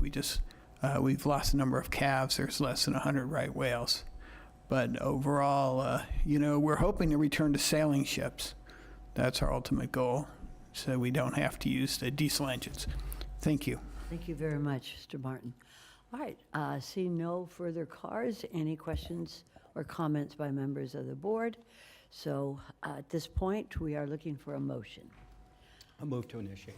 Okay, we have Commissioner Weiss move to initiate, second by Commissioner Baxter. All those for? Anybody opposed? See that it passes unanimously at this time. And please include Commissioner Woodward in that vote as well. Moving right along now to our last item on the agenda, which is number 5, Places of Worship presentation. Go right ahead, Ms. Amara, for the presentation. Yes, good morning. No, this afternoon. Brian Davis, Principal Planner, and I will be making this presentation together. So it's about places of worship and the agricultural reserve. And I think the kickoff starts with Brian. All right. Thank you, Lisa. We're going to try and not fumble this one too badly because this is one of those strange, it covers both planning and zoning. Lisa and I work together for years. We usually have a pretty good handle on how to do these. So just very quickly, the outline, we are going to bring this back, or we're bringing this back to you because this had been an item that the board had previously directed to come back and look at potentially allowing for places of worship at ag reserve preserves. And we wanted to ground you in the relevant policy and regulations to... I've been gonged off. So this is an interesting presentation from a planning perspective. We don't typically talk about specific uses. We talk about general uses like institutional residential, commercial, and so forth. But at zoning, that's very common to do. So we're going to ground you in places of worship from a plan perspective, and then the ag reserve and how the preserves have worked. Most of you have seen this, so we'll try and make it a brief refresher. But to give you the context, so we'll look at the master plan, how we got there, the policy directives, and then how the plan development preserves work, and then we'll look at the preserves and go from there. So. Places of worship, as I've already said, the plan does not talk about specific uses like this. It talks about them generally, talks about institutional uses. The reason they're typically not covered other than in a very broad context is the idea is you don't want to be coming in and doing a comprehensive plan amendment to allow like a daycare, a place of worship, or so forth, because they're more appropriately done through a zoning process. They have their own concerns at that level. So it's, if you make them come back, the idea is a big, large scale institutional use though should, like a massive, correctional facility or something like that is the kind of thing that would be more appropriate to come in, look at the regional impacts. But the idea is things that are residentially appropriate or appropriate in a residential land use designation can pretty much occur for institutional purposes, so the daycares, places of worship. There's some finer tuning of that in the location in the zoning code, but we have a policy that says effectively they're allowed in all land use designations except for conservation and AP. So religious facilities are further explained as being appropriate in the designation. The concept there is something like, not unlike a very large religious retreat or like a mega church, as I think they're commonly referred to, where you may have very large scale traffic impacts. And then the only other real guidance you have in the ag reserve specifically is that there is a prohibition, and something that dates all the way back to the master plan, and that's 15S, which prohibits institutional uses west of State Road 7. So that's really the plan's bumpers, if you will, of what's in play, where the plan tends to be out of that. When you get to the code, however, then has 17 types of institutional public civic uses. Place of worship is one of those. It is considered an assembly type use. It is allowed in straight AGR zoning, not in the preserves as of right now. And then there's that further restriction as enshrined in the plan. It also is carried forth in the code because they have to be consistent that it's not allowed west of State Road 7. And then there's the specific locations. If you're under 5,000 square feet, you can be on a local residential street. 5 to 15, you can be on a local commercial or a local collector or arterial, and over 15, you have to be on a collector or arterial. So that's very important. On the screen are all the uses. I'm not going to read through them, but just to give you a sense, the animal shelters, colleges, universities, correctional facilities, prisons, jails, skilled nursing facilities.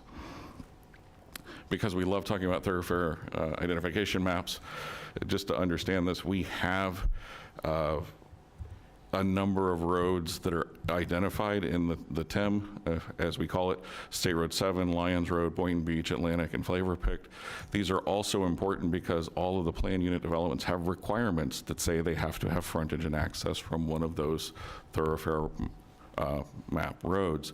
So you've already got a limitation, but that's how they're used. So this is the idea: if you get a really large place of worship, they may have to tie into that if they're over 15,000 square feet. So master plan history, again, one of the famous grayed out maps that we like to use. The ag reserve tier, just a reminder, it's one of the 5 tiers. It has its own unique set of policies and directions. It's not really urban suburban, it's not really rural, it's sort of this in-between state. It's a limited urban service area, but it has a very special intent to preserve agriculture commensurate with allowing for limited development. And the objective is to preserve your environmentally sensitive lands, agriculture, and other open space type uses. That's the fundamental purpose of why the ag reserve is different. And so that's where it is. It's located between the urban suburban tier on the south end of the county, north of Broward, and then east of the East Coast Buffer, or Corbett, or not Corbett, the Arthur R. Marshall lands. So the concept of the ag reserve, it originated in the 1980 comp plan. It was called the reserve. Ironically, I found it had an origin I had earlier talked about the Midland study. It was actually the recommendation of the Midland study that Area 5, which is the ag reserve, said go do a master plan. That's the only thing it said. And so they kicked the can to the early 90s, which is where this story happens. I just hadn't run across that, and it stuck out to me. So hey, the ag reserve, actually, we knew even further back that this was going to be a strategy. But there was a master plan process done throughout the 90s, and then it resulted in a number of comprehensive plan policies. facilities, initially adopted in 2001, and then there's been some changes over the years, but really it was in the mid-teens, not the mid-aughts, the mid-teens. After some roundtables, the board began directing for changes for further development types. But at a high level, the ag reserve objectives under the tier, you are to enhance the potential for agriculture, the environmental resources, and open space. If you become a planned development, you get approved, you're allowed to do the 1 unit per acre gross density. Everything else is limited, but that's what, the concept is you would provide the land, concentrate the development in the development area. And so the idea is to keep everything there relatively low density, which then limits the service needs. And so the idea was to cap residential and non-residential uses there as a result. And then the other main focus for the county was to go after the bond. The concept at that time was to create a self-sustaining form of development, to have mixed-use centers. That's what the original TMD concept was, and some housing diversity. Again, infrastructure was a key thing to minimize the costs and impacts to development, and then to also ensure the county got its value for the bond referendum and the bond purchases while limiting to manage the traffic need. On to preserve and density policies. The idea, as I've established, is agriculture and natural lands are the preserve requirement. You were trying to, and the county had two different methods here: preserve the land through clustering of density, and then they also preserve the bond, or through the bond, to go out and acquire as much land as it could. We've already gone through a lot of this, but the existing AGR lands had the 1 per 5, 1 unit per 5 acres, and then the PUD, as I've already said, and the idea was 60 to 80% of the land was then saved as a result. So I've started to hint at this. The government lands, some of it was already off the books. It was a water management district, state-owned. We had other conservation areas that the county owned. The development preserves were supposed to be privately owned, and they largely are, with some exceptions. The various 60-40 and 80-20 concepts, those that are privately owned are then restricted by the easements, conservation easements. They are swapped with some regularity over the years as they've been trying to consolidate ownership and management. And then that bond purchase, which resulted in almost 2,500 acres of land taken out of private ownership. The county has owned it, has managed it through the bond acquisition program. And so, again, to reiterate, the purpose to preserve land and reduce the overall number of units. So that bond referendum, in all, not entirely spent on just the ag reserve, but a lot of it went to about $100 million for the bond purchases. We have 12 properties leased in that 2,500 acres. We just always include this to let you know that that's what was purchased, not the development preserves, just so that's clear. The clustering concept. As of last year, there was, and again, I need to set the stage here, there's about 22,000 plus acres of land in the overall area of the ag reserve, of which there's 13,000 total acres that are developed, or not developed, that are put towards a PUD or a TMD or an MUPD. And then that results in that 13,000, when you do the 60-40 splits and the preserve requirements, about 5,000 acres, a little over 5,000 acres as development area, and almost 8,000 acres preserved. So the program has largely worked. What you see on the map in the green are those are the preserve areas. The gold color, those are the actual development areas. The light green are the other government-owned lands as they show up there. And then you see the TMD lands there highlighted in red. That's what those are.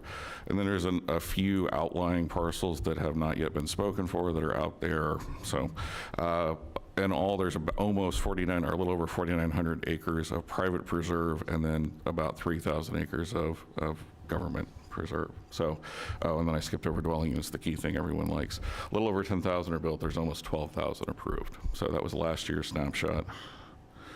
And again, just density, we've covered this earlier, so there's a little bit of repetition here because we just want to make sure we keep everything pure. 1 unit per 5 as a subdivision is the top, then 1.2.5, again, as a straight subdivision is sort of the middle, and then what 1 per 1 looks like with some notions of a planned community. So you can just get the sense of what the different densities look like. I've already showed you this slide this morning, so I'm not going to repeat that. But in a different development sense, this is if you were to look at Cobblestone, AGR PUD, where the preserve works, this is the real world example rather than the conceptual example. You have the 100 acres with 250 units, that's the 40%. It's not actually the preserve, that's actually the Amestoy piece next door, but for visualization purposes, that's what it looks like, because the preserve and development areas are often non-contiguous. So the policy itself, 1.51L for the PUDs, it says that land is utilized for crop production, pasture, equestrian purposes, and is retained as fallow land or conserved for a water management purpose. So it's a more narrow preserve requirement, if you will, compared to the next one, the TMD or the MUPD 151N. It has the same, but it also then goes and allows for civic purposes such as schools, libraries, fire stations, if located east of State Road 7 and adjacent to a development area. This was effectively picking back up that east of State Road 7, you can't do the institutional uses west. And then there had earlier been a greater allowance, if you will, for civic uses non-contiguous. If you're familiar with the Happy Hollow Road, there's a charter school there that is a TMD that was approved before the policy was amended to say that it had to be contiguous, but that's generally how that works. And then water uses have been, there's been a slight amendments over the years for the EH, which is more recent, so I'm not going to go into that, but we have that. So in the master plan, just to go back, it contemplated fully that there would be some level of civic uses in the AGR. That's why the Canyons Town Center has the allowance for the schools that are being built, the park that is being built, the Canyons District Park. That was the intent. It was a civic site bank that was created over the years with the developer. Those became the preserves. Those were identified as being the appropriate location. And that was how we got those civic sites and uses. But the specific language talked about that you needed to have them tied to the commercial development, and that the developer should be allowed to dedicate the equivalent acreage for a civic type use. And again, that prohibition. There are other things outside of the AGR specific, but just unique to all PUDs. We have a 2% civic site requirement. That's anywhere in the county if you're to do one. So they also have that for a civic pod requirement. And then these are implemented in the ULDC where you have established allowable uses in the use matrix and that 2% civic. Is this where you're taking over? Yeah. I don't do data well. So this graphic is showing some of the acreages in the ag reserve tier and highlights some of the preserve areas and the development areas and what's left. This one on the graphic on the left shows an updated for 2024 figures, and what this slide highlights on the right these are all the properties that can today be developed with place of worship uses if they meet that location requirement of on a local residential street or local commercial or collector arterial. Places of worship are allowed in regular AGR zoning. Everything on the slide on the right is regular AGR zoning, or in some instances, actually, some of those park areas are in preserve areas. We do have some non-residential development. And this slide here shows all of the existing institutional uses in the ag reserve already. It shows the hospital, the cemetery, places of worship that are approved, Faith Farm, Caridad, and some of the public parks that are also in the tier. So this slide shows on the left all of the uses that are allowed in regular AGR zoning and the limited handful of uses that are allowed in the AGR PUD preserve areas.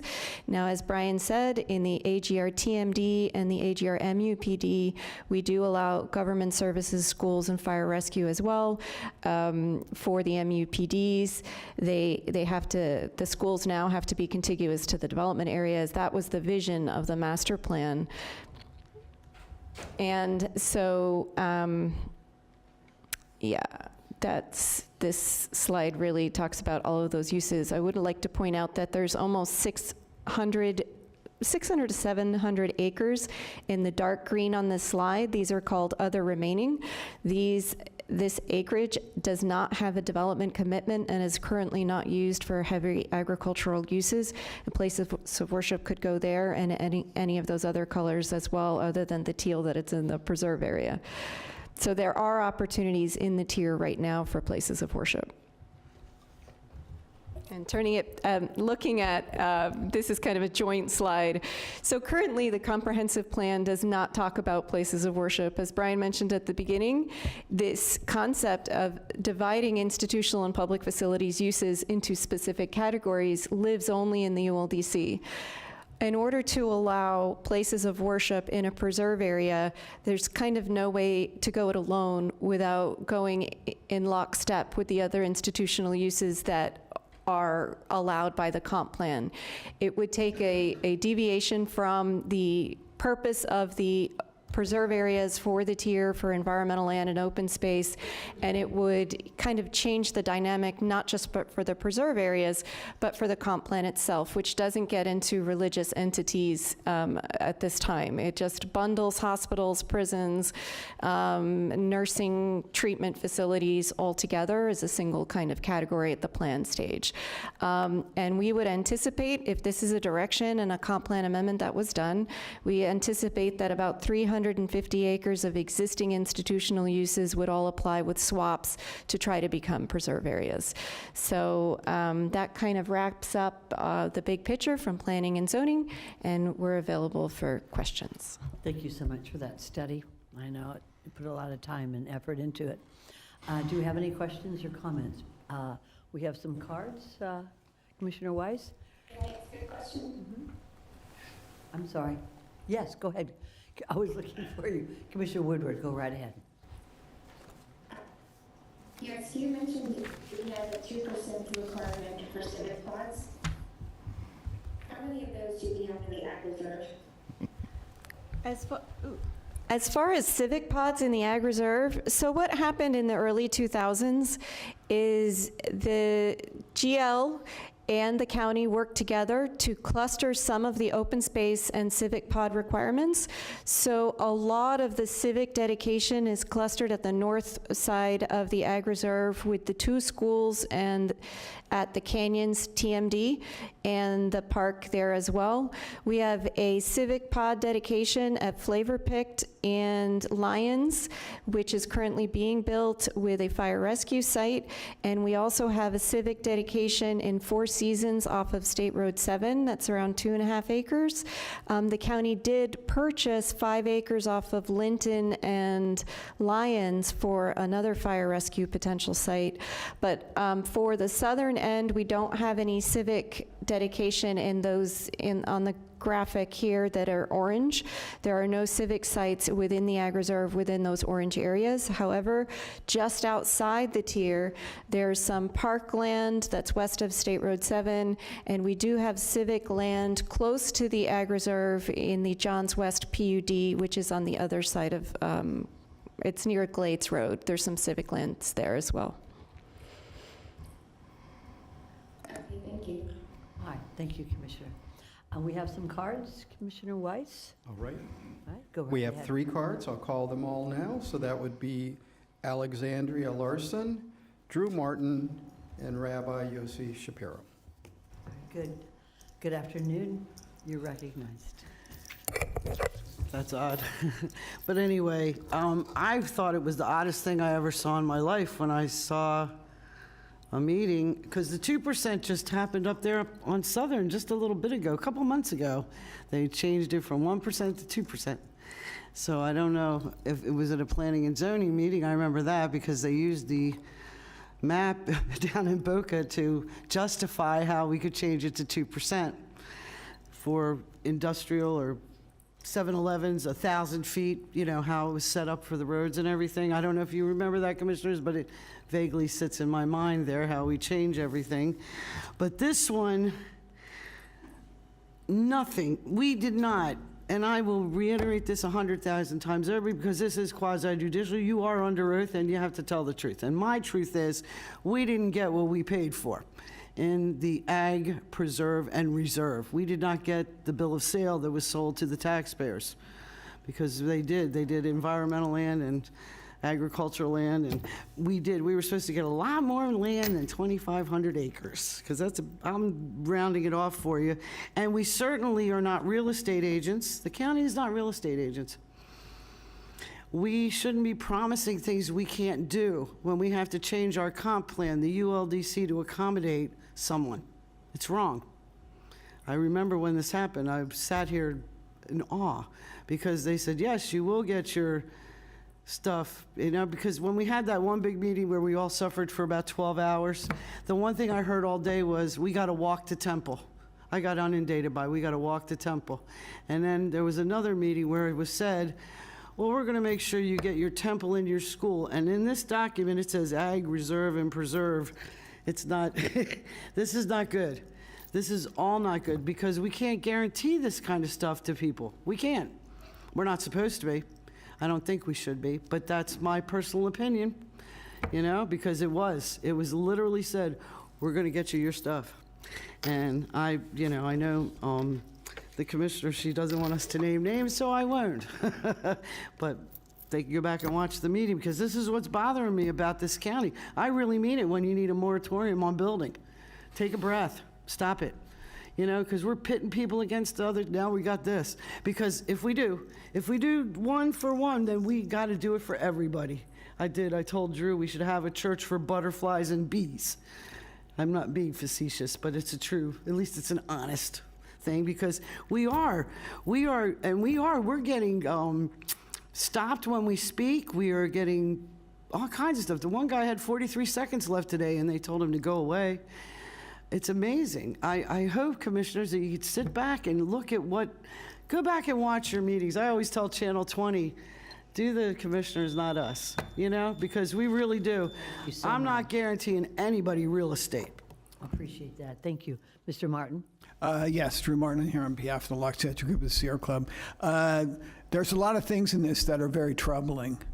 And I was at Sunday was the funeral for Rabbi Barry Silver, and I really like Rabbi Silver because he put the environment ahead of everything else. I mean, he said, if you want to be a good religious person, you have to care about the environment.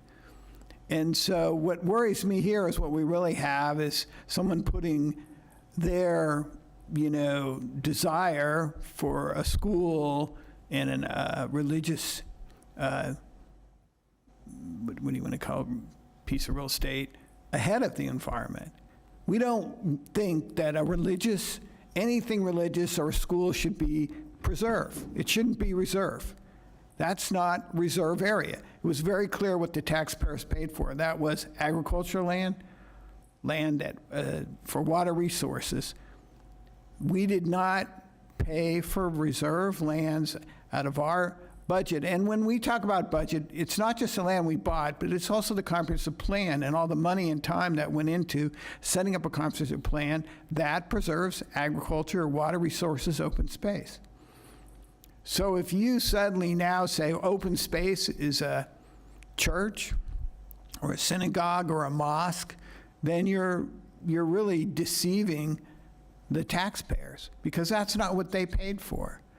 And you're not in the business, and the Constitution very clearly states the separation of church and state. You're not in the business of building churches, synagogues, mosques, temples, or anything else. So, I don't know what the purpose of this is, but it worries me because when I hear the word swap, that really bothers me. When I hear the word that, you're going to do something different. Now, institution is a different story. If there's something set up where you can have an institution and you want to make it a synagogue or a church or a temple, or then that's okay. I mean, that fits in with your plan. But if your purpose here is to undermine preservation and take land that's currently in agriculture and turn it into a charter school for a religious group, then that's wrong. And I don't think this has anything with people walking, because if you want to put something in walking distance, you need to put it inside the development. So next time JL does a development, if they have any land, then they have their 2% can be a synagogue, and it can be within walking distance of the homes. Again, I ask you not to move forward on anything that is going to negatively impact the preserved lands. Thank you.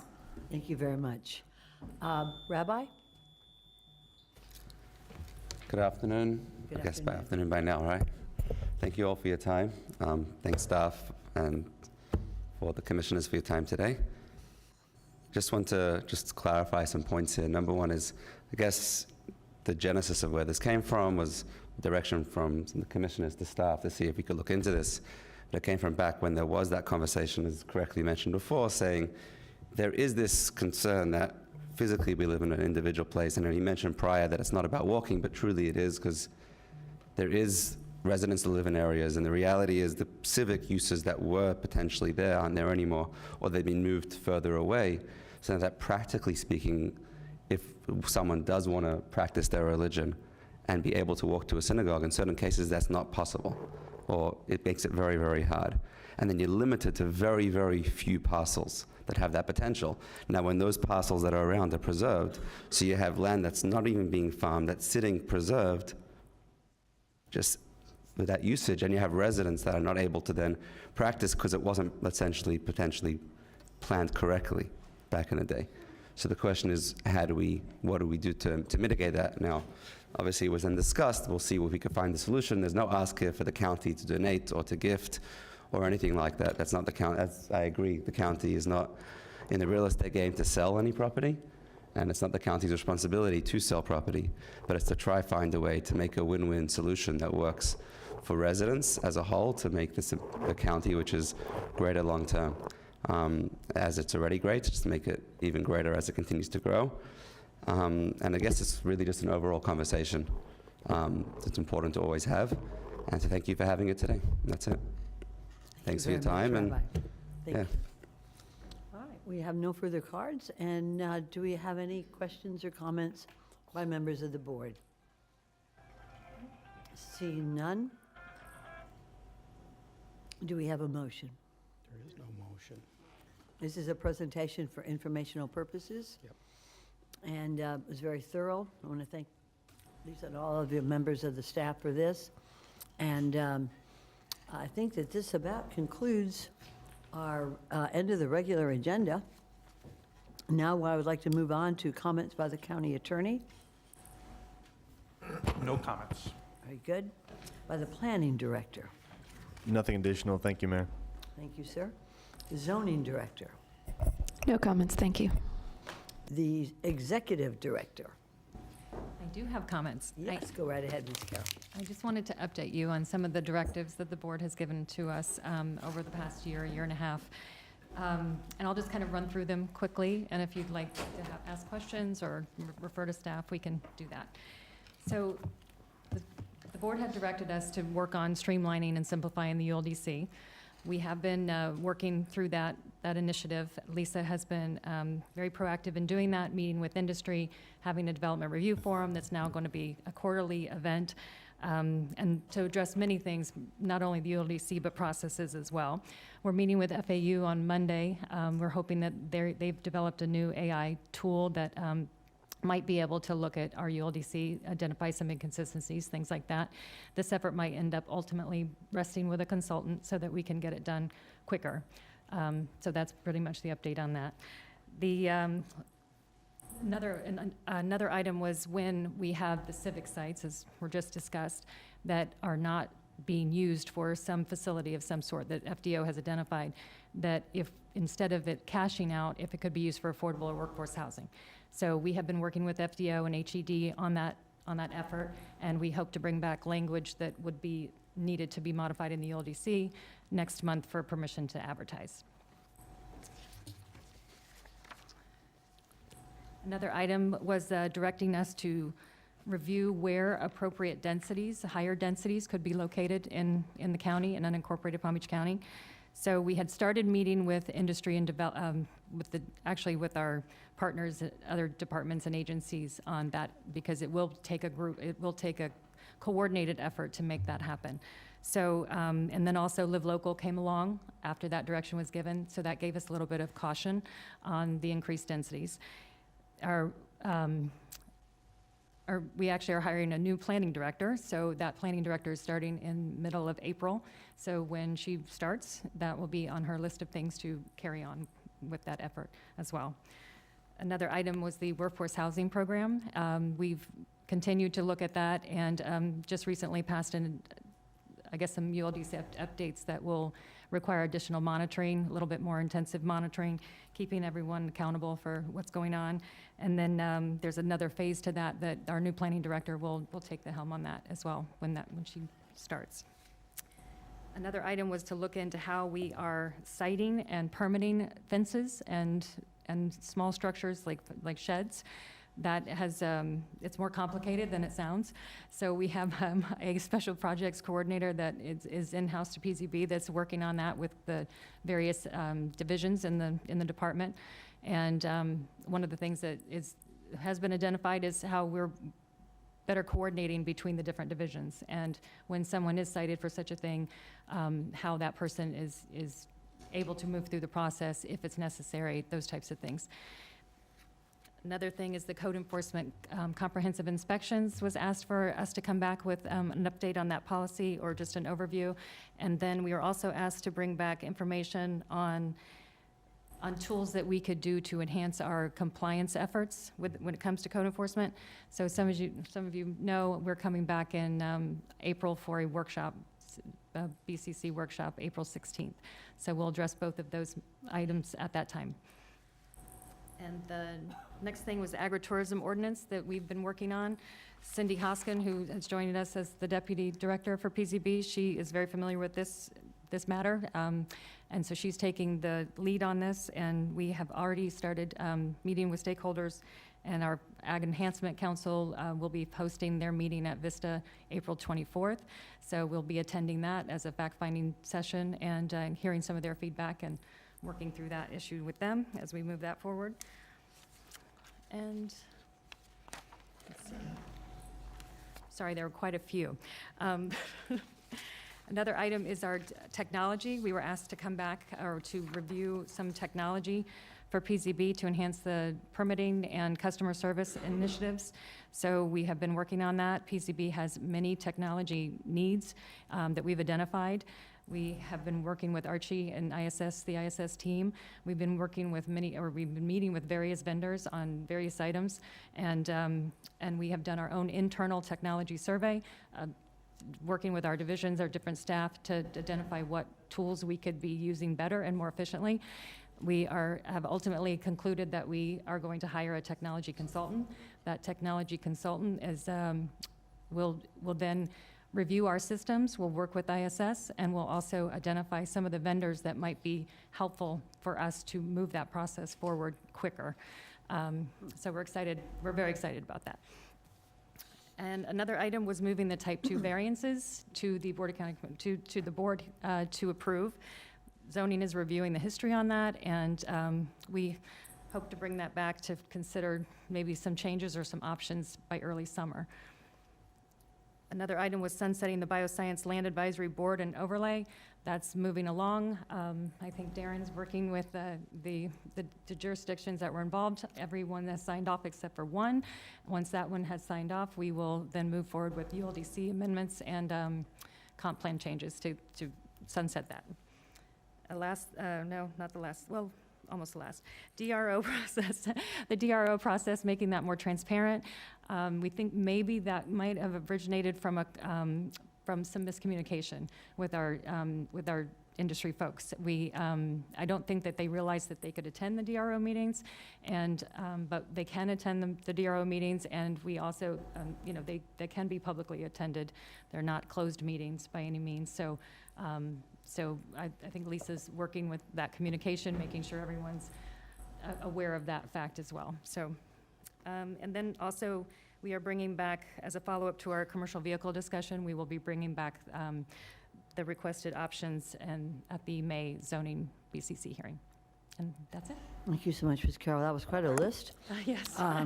Keeps us busy. And I wonder if you could send us, each commissioner of that list, and also a way that if we wish to comment on it, that we could, and who we would comment to, because I think there's some items on there that we may want chat with you a little bit about, and we would do that individually to you. So if you could provide that along with that list, we would appreciate it. And thank you for moving forward on that. Sure. Appreciate it very much. All right, moving on to the Deputy County Administrator. Just one item, Mayor. Want to let the board know, following your direction on March 12th, to bring back to you for initiation amending the TIM for North Lake Boulevard. We're looking to do that in May, but backing out the dates. Keep in mind, we would do it in May. We'd be going to Planning Commission in early May, and then would have the public information meeting late April-ish. So just want to give you the heads up that that will be moving through as well soon. Thank you. Commissioner Weiss? Thank you. Based on discussion we had today, I'd like to ask that we not move forward with that until I think it's incumbent until we continue to work on this comprehensive or overall transportation plan that we just think we made the decision today to leave everything alone for now. Do you wish to respond to that, sir? Is If that that's the board's direction to pause that initiative for the time being, we'll take that direction. I just want to make sure you knew what we were working on and bringing that forward, but certainly heard the discussion this morning as well. But I'll take board direction. All right. Has everybody heard what Commissioner Weiss has Well, I recommended? object to him removing it again, because we did as a I'm board sorry, already. hold on. Commissioner Baxter? Hold on Sorry. just one second. Commissioner, Vice Mayor Marino had her light on. Check your light, make sure it's working. It is. Okay. Vice Mayor Marino. Thank you, Commissioner Weiss. Yes, and it is our prerogative here to give board direction, and I believe that this was not initiated, but Commissioner Baxter asked for this at our last meeting, and none of us voiced any opinion on it. Given what we talked about today, and given the lawsuits that we're in, given what's going on with State Road 7, given mobility, I would agree to not bring this back at this time. I would also almost want to say we need to just do a moratorium on additions and deletions to the TIM, because we truly need an overall mobility plan. I was going to save it for my comments, but since we're on North Lake Boulevard at this moment, I would like to direct staff. There is construction going on North Lake Boulevard now. There will be construction going on North Lake Boulevard for quite a while. However, the speed limits have not been adjusted down during this construction period. And I would appreciate it if they would, if it's possible, if board is able to do that. I don't know if we are or not, but it is a safety factor. It is an accident factor. If we can slow down traffic during this construction period, I think it would better suit everybody that travels on North Lake Boulevard. So that's a lot of things all combined into one, but the basic beginning of this was, I think there are several people here at the commission that do not want to see any additions, deletions, or modifications to the TIM at this time, and that would include North Lake Boulevard. Thank you. Thank you very much, Vice Mayor. May I suggest that, would that be a second to Commissioner Weiss's motion to not look at TIM at this time, as originally stated by the administrator? Okay, thank you. The clerk would note that. And let me also suggest something, that any issues with regard to traffic enforcement and speed can be directed right to our engineering department. I know this from experience from some of my roads that are undergoing construction. So you don't need a board direction on that, and I would direct you over to engineering. They're extremely, extremely capable of that. Go ahead, Vice Mayor. I think I do, because engineers have their parameters. Their parameters don't include people. And as we heard today, our engineers would just like to widen every single road we have in our county. That is not a healthy thing. We need to take our residents into consideration.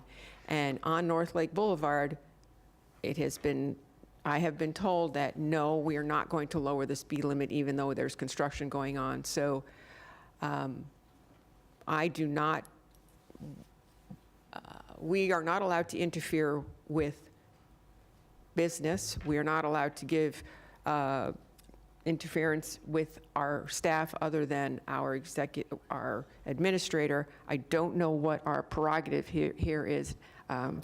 Our attorney, I am looking at you, but I would really appreciate it if there was some consideration on North Lake Boulevard to lower the speed limit due to construction. I don't know what authority I have, so I am asking our attorney and our executive director. I know. But let me just say to this, Vice Mayor, I used to prosecute these cases. It's a state statute that speed limits are set by statute. If there's a construction zone, it is set by statute. They should be lowered. But again, you could speak with hear from the county lawyer, but I have had tremendously good, positive reinforcement from our engineers here in the county with regard to construction that's being done in many of our county roads in my district. But we can They hear have from turned our us down on county- North wait, just one Lake, second, period. Just one second. No. Let me hear from our county lawyer when it comes to the setting of speed and, not really enforcement, but speed limit set by statute during construction. Unfortunately, I would have to get back to you on that. That is not my area of knowledge. It was mine, but I can refer you to, so why don't you give us to honor the Vice Mayor's request, Mr. Attorney, why don't you give us an answer to all of us with regard to speed zones on construction sites, and also if the county engineer, I know that one is here, our Assistant Director of Engineering, but for David Ricks to respond to the issues that have been presented by the Vice Mayor in North Lake. Jennifer, would you like to respond to that at that time? If you don't mind, I'll jump in. Joanne Keller, Deputy County Engineer.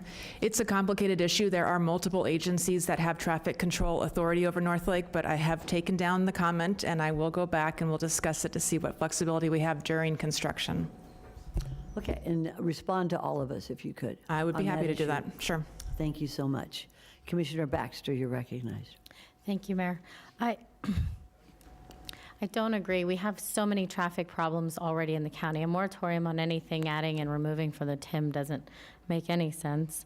But especially on North Lake, when we sat here and heard a room full of people, even when the conversation of 40th and 140th came up, the first thing that everyone says is, why don't you widen North Lake? Why don't you widen North Lake? It's a reoccurring theme that they want it. Why? Somebody even said, I think it was my town hall, they wanted 12 lanes. Now, it's a little ridiculous, I will agree. But we only have one section of that road that needs to be widened, from what I understand from staff. And even if we acquire the right-of-way, again, this is planning for the future, that if the traffic counts say, even after the spine road goes through, that it's still warranted, and we have enough room to do it. So I don't understand the hesitation of initiating this, other than we know that we have two competing groups here. We have the residents of the acreage, and then we have the residents that live in the HOA neighborhoods off of North Lake. Our competing interests in the one doesn't want the road to have the right-of-way, and one needs it. That's what's going on here. And honestly, if we're going to have this, let's leave it on so that we can put it on an agenda and we can have the residents have a voice. If we kill this here and now, you're saying they don't get a vote. So let's give this a vote, put it on the agenda for May, and let them come and let them be heard. Okay. All right. We have a motion, we have a second, and I see that Vice Mayor, we have the attorney's light on, and then I'll recognize the Vice Mayor. Yeah, I just want to clarify, is the motion that's currently on the floor is to rescind the direction to consider, to initiate North Lake TIM. Is that correct? If I could have, Commissioner Weiss, what was the motion that you made? That's exactly what. Okay, you just said it. Thank you, County Attorney. All right. Vice Mayor Marino? I just want to remind everybody, we did have this discussion February 1st of 2023 to not increase the right-of-way on North Lake Boulevard from 120 to 142. It was a 6-to-1 vote. Commissioner Baxter, and rightfully so, dissented. She's representing the acreage community, the western communities. We had plenty of speakers that day that came in and spoke. I'm representing all of those folks that live along North Lake Boulevard. Some of their land will also have to be taken in order to do 140 feet, which never seems to be put into the equation. So I'm putting that out there now. We've talked about taking people's land today. We'd have to do that on North Lake. So while I truly, truly understand Commissioner Baxter's position on this, I hope you all understand my position on this. We voted on it. It was a 6-1 vote. We removed this from the TIM. I appreciate, we're all very passionate up here. We all try to do our best. We all try to listen to the most amount of people. We have folks in the audience that agree with us sometimes and disagree with sometimes. But I would like to stay with the course of our vote of February 1st, 2023, that said that the right-of-way would not increase to 140 feet from 120. You all can correct me if I got the yardage wrong or feet wrong. I'm a golfer. I say yardage, so. Okay, very good. There you have it. I think we're ready for a vote. Mayor, I still had Commissioner Baxter, I'm sorry. comments. So we were just, Commissioner Woodward and I were just newly elected, and Commissioner Barnett was just newly appointed in the February 23.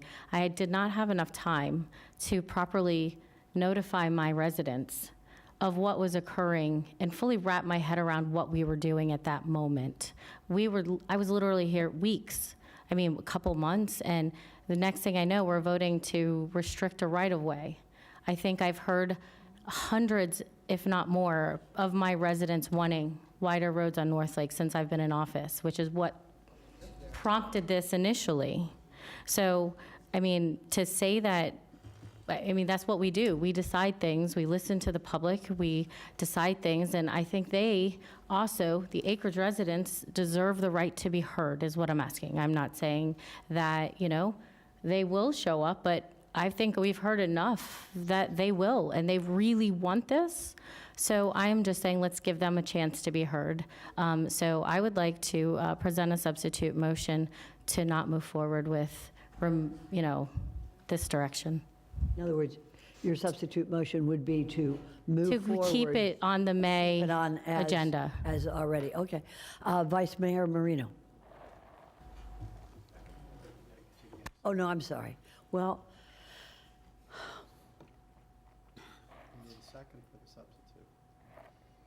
I think that we're Vice Mayor waiting. Marino had her light on about the same time. First. Okay.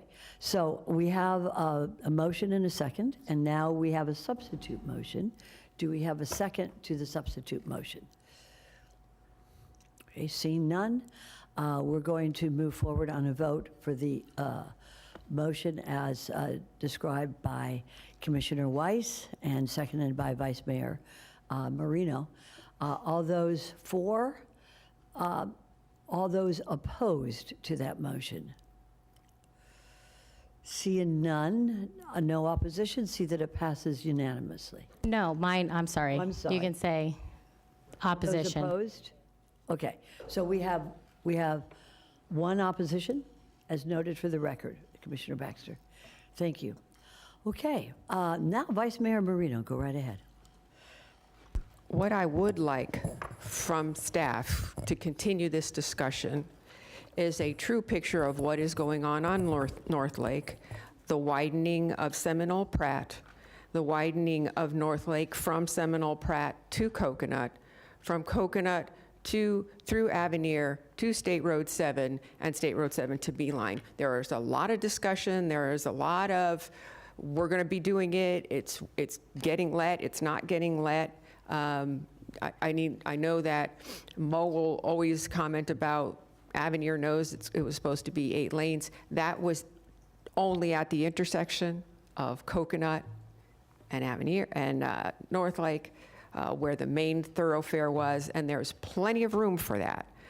And we also always hear about uninterrupted, where you can go faster and you don't have to widen the roadways. So I appreciate the boards doing what they did today, but I also would like a true picture so people understand what's going on North Lake, how it's getting paid for, when it's getting done. I think, and we talked a little bit about this at the 5-year road plan discussion, but I think a true picture needs to be had because it is getting widened to 6 lanes. It is going to get widened eventually 4 lanes between Seminole, Pratt, and Coconut. It's not going to be widened from Ibis to Beeline. Even though we have tons and tons and tons of right-of-way there that don't have to be acquired. And it is not going to be widened from Beeline to 95. We took that off the TIM. There is no possibility of a flyover. That was taken off. That was disapproved, and also TPA did that. And also, everyone knows that the Beeline is getting improved, and there's going to be a different traffic pattern going on to North Lake. So this is all just a very good discussion to be had so people are educated onto what is going on North Lake Boulevard. And we could all be long gone before any of this happens. So thank you. Very good. Starting from the left, Commissioner Barnett, do you have any comments? Commissioner Weiss? Yes, I have to go back on, I was doing the presentation on Tuesday on artificial intelligence, and we used ChatGPT to look at the ULDC. The question was asked the ULDC what the requirements for multifamily parking would be in the AR zoning area.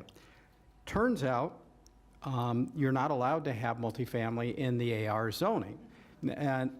But it was brought to my attention, thank you, Ms. Amara. Partly to explain why it gave us that misinformation was because in the zoning document, it doesn't say specifically that you can't have multifamily in AR zoning. It's part of a chart. So now I'm gonna have to go back and try and find that chart. I'll load it in, see if I can train ChatGPT or my GPT that I created on how to read that chart and see if we can make it work properly. But just goes to show you, you do need review, and it's really good we have smart people that are watching what's going on. Thank you, Ms. Amara. Keeping an eye on AI, keeping an eye on AI. Commissioner Baxter, do you have any comments? No, Mayor. Thank you, everyone, for your help today, staff. Okay. And Commissioner Woodward, how's the little dog doing? That's what we really want to know. He's just getting a break outside. Thank you. I understand exactly what. All right. So Thank you for accommodating me in this way today. My family appreciates it too. we hope that everybody gets better and that you're back with us soon. And Vice Mayor Marino. I don't know how this gets done, so maybe the attorney can help me, or Patrick. We were talking about the conservation land that's south of 40th, but it's not technically considered conservation. It's AR in public ownership. Is there a way that that can be dedicated to whatever the right preservation moniker would be? Historically, lands that we acquire go through and put a conservation flue. I was trying to look at the map. I'll get to it. Put a conservation flue and identify it that way. Certainly, it's got a deed or we've got a covenant on it that would restrict it as well. But let us take a look at that property to double down and ensure that it stays in that state. And is there contiguous property that's owned by Royal Palm? That I don't know off the top of my head, but we can So if we Take a look can, at that. if we can talk with them also, if there's contiguous property that's in the same nature in Royal Palm, let's see if they can do that. Got it. You know, we are a home rule county and they are a home rule city, so I don't want to interfere with anybody's right to do their business. But, you know, partnerships are a great thing, so if we can chat with them about it, that would be great, if that is even something that is doable. Are you guys finding some info out? Ooh, what'd you find out? Yeah, that's the Royal Palm Beach Pines. Yes. Is it that one? And I think it's half in Royal Palm Beach and half in the county. So if we could do a partnership with Royal Palm. Oh, yeah, it is. It's half, and it's related to Madison Green. I think some portions are in Madison Green and Municipal Royal Palm. But, yeah, we could talk to ERM. Again, I'll work you with know, ERM, I yes. don't want home rule to be We could initiate a discussion at least. and see what trampled things- here. yeah. Okay, thank you. And then just to close down, because I said a lot today. I want to thank staff for the countless hours they've put into all of what we've done, trying to figure out what to do with our roadway network. It is a heavy task. There are a lot of people at stake, a lot of properties at stake. But at the end of the day, when Vice Mayor Hamara said, and I had written it in my notes, we need to look at this at a global perspective. We absolutely do need to look at this as a global perspective. Roadway networks, who owns the road, who's got the jurisdiction, and also, you know, where are we building? Where are we going to build? Because more concrete is not going to get us out of this traffic craziness. You know, we need all of our mobility options, and with mobility now on the table, we really, really need to take a look at what we can do in the future, because, you know, I'm looking forward to the day where we don't need parking spaces because we have autonomous vehicles that are picking us up at our house, dropping us off someplace else, and bringing us back. And that will then be zoning, and that will be land use. So we've got a lot to go on. I appreciate you all not holding me to task for not being at the meeting on Tuesday. I actually was meeting with the folks from the Cognizant Classic in the Palm Beaches. And we're going to continue to have monthly meetings with them, so we are all on the same page, and that our dollars that we're spending are getting spent in the right way. And I want to say a thanks to Greg and Marcy for coming to the Hall of Fame dinner on Sunday. I appreciate the support. And lastly, Sal Faso is no longer going to be the head of the NCNC, so I would really like to do a certificate of appreciation for all of his years and do an offsite proclamation when we go to the NCNC annual breakfast. If I would like that to come from the board, if that would be okay with the rest of the board. Everybody for it? Anybody opposed? See that it passes unanimously. And lastly, I want to commend Vice Mayor Marino for her great success as a professional golfer. And one day I'll maybe tee up with her. The two Marias on the golf course could be a dangerous thing. I'd like to commend Commissioner Baxter for bringing a very controversial issue that has a lot of interest to the people in her district. This is what we do. Even though it took a long time, this is our job. And I look forward to one day soon having a comprehensive dive into our roadways throughout the county. Because as I said before, every road leads to another road. None of our roads stop at any of our districts. And unless if we want to continue as a great and prosperous and successful county, we need to make sure that our roadways are done properly before thousands of people are moving in. I want to thank everybody, the staff especially, every one of you. And with that, no further ado, this zoning meeting is adjourned. Thank you.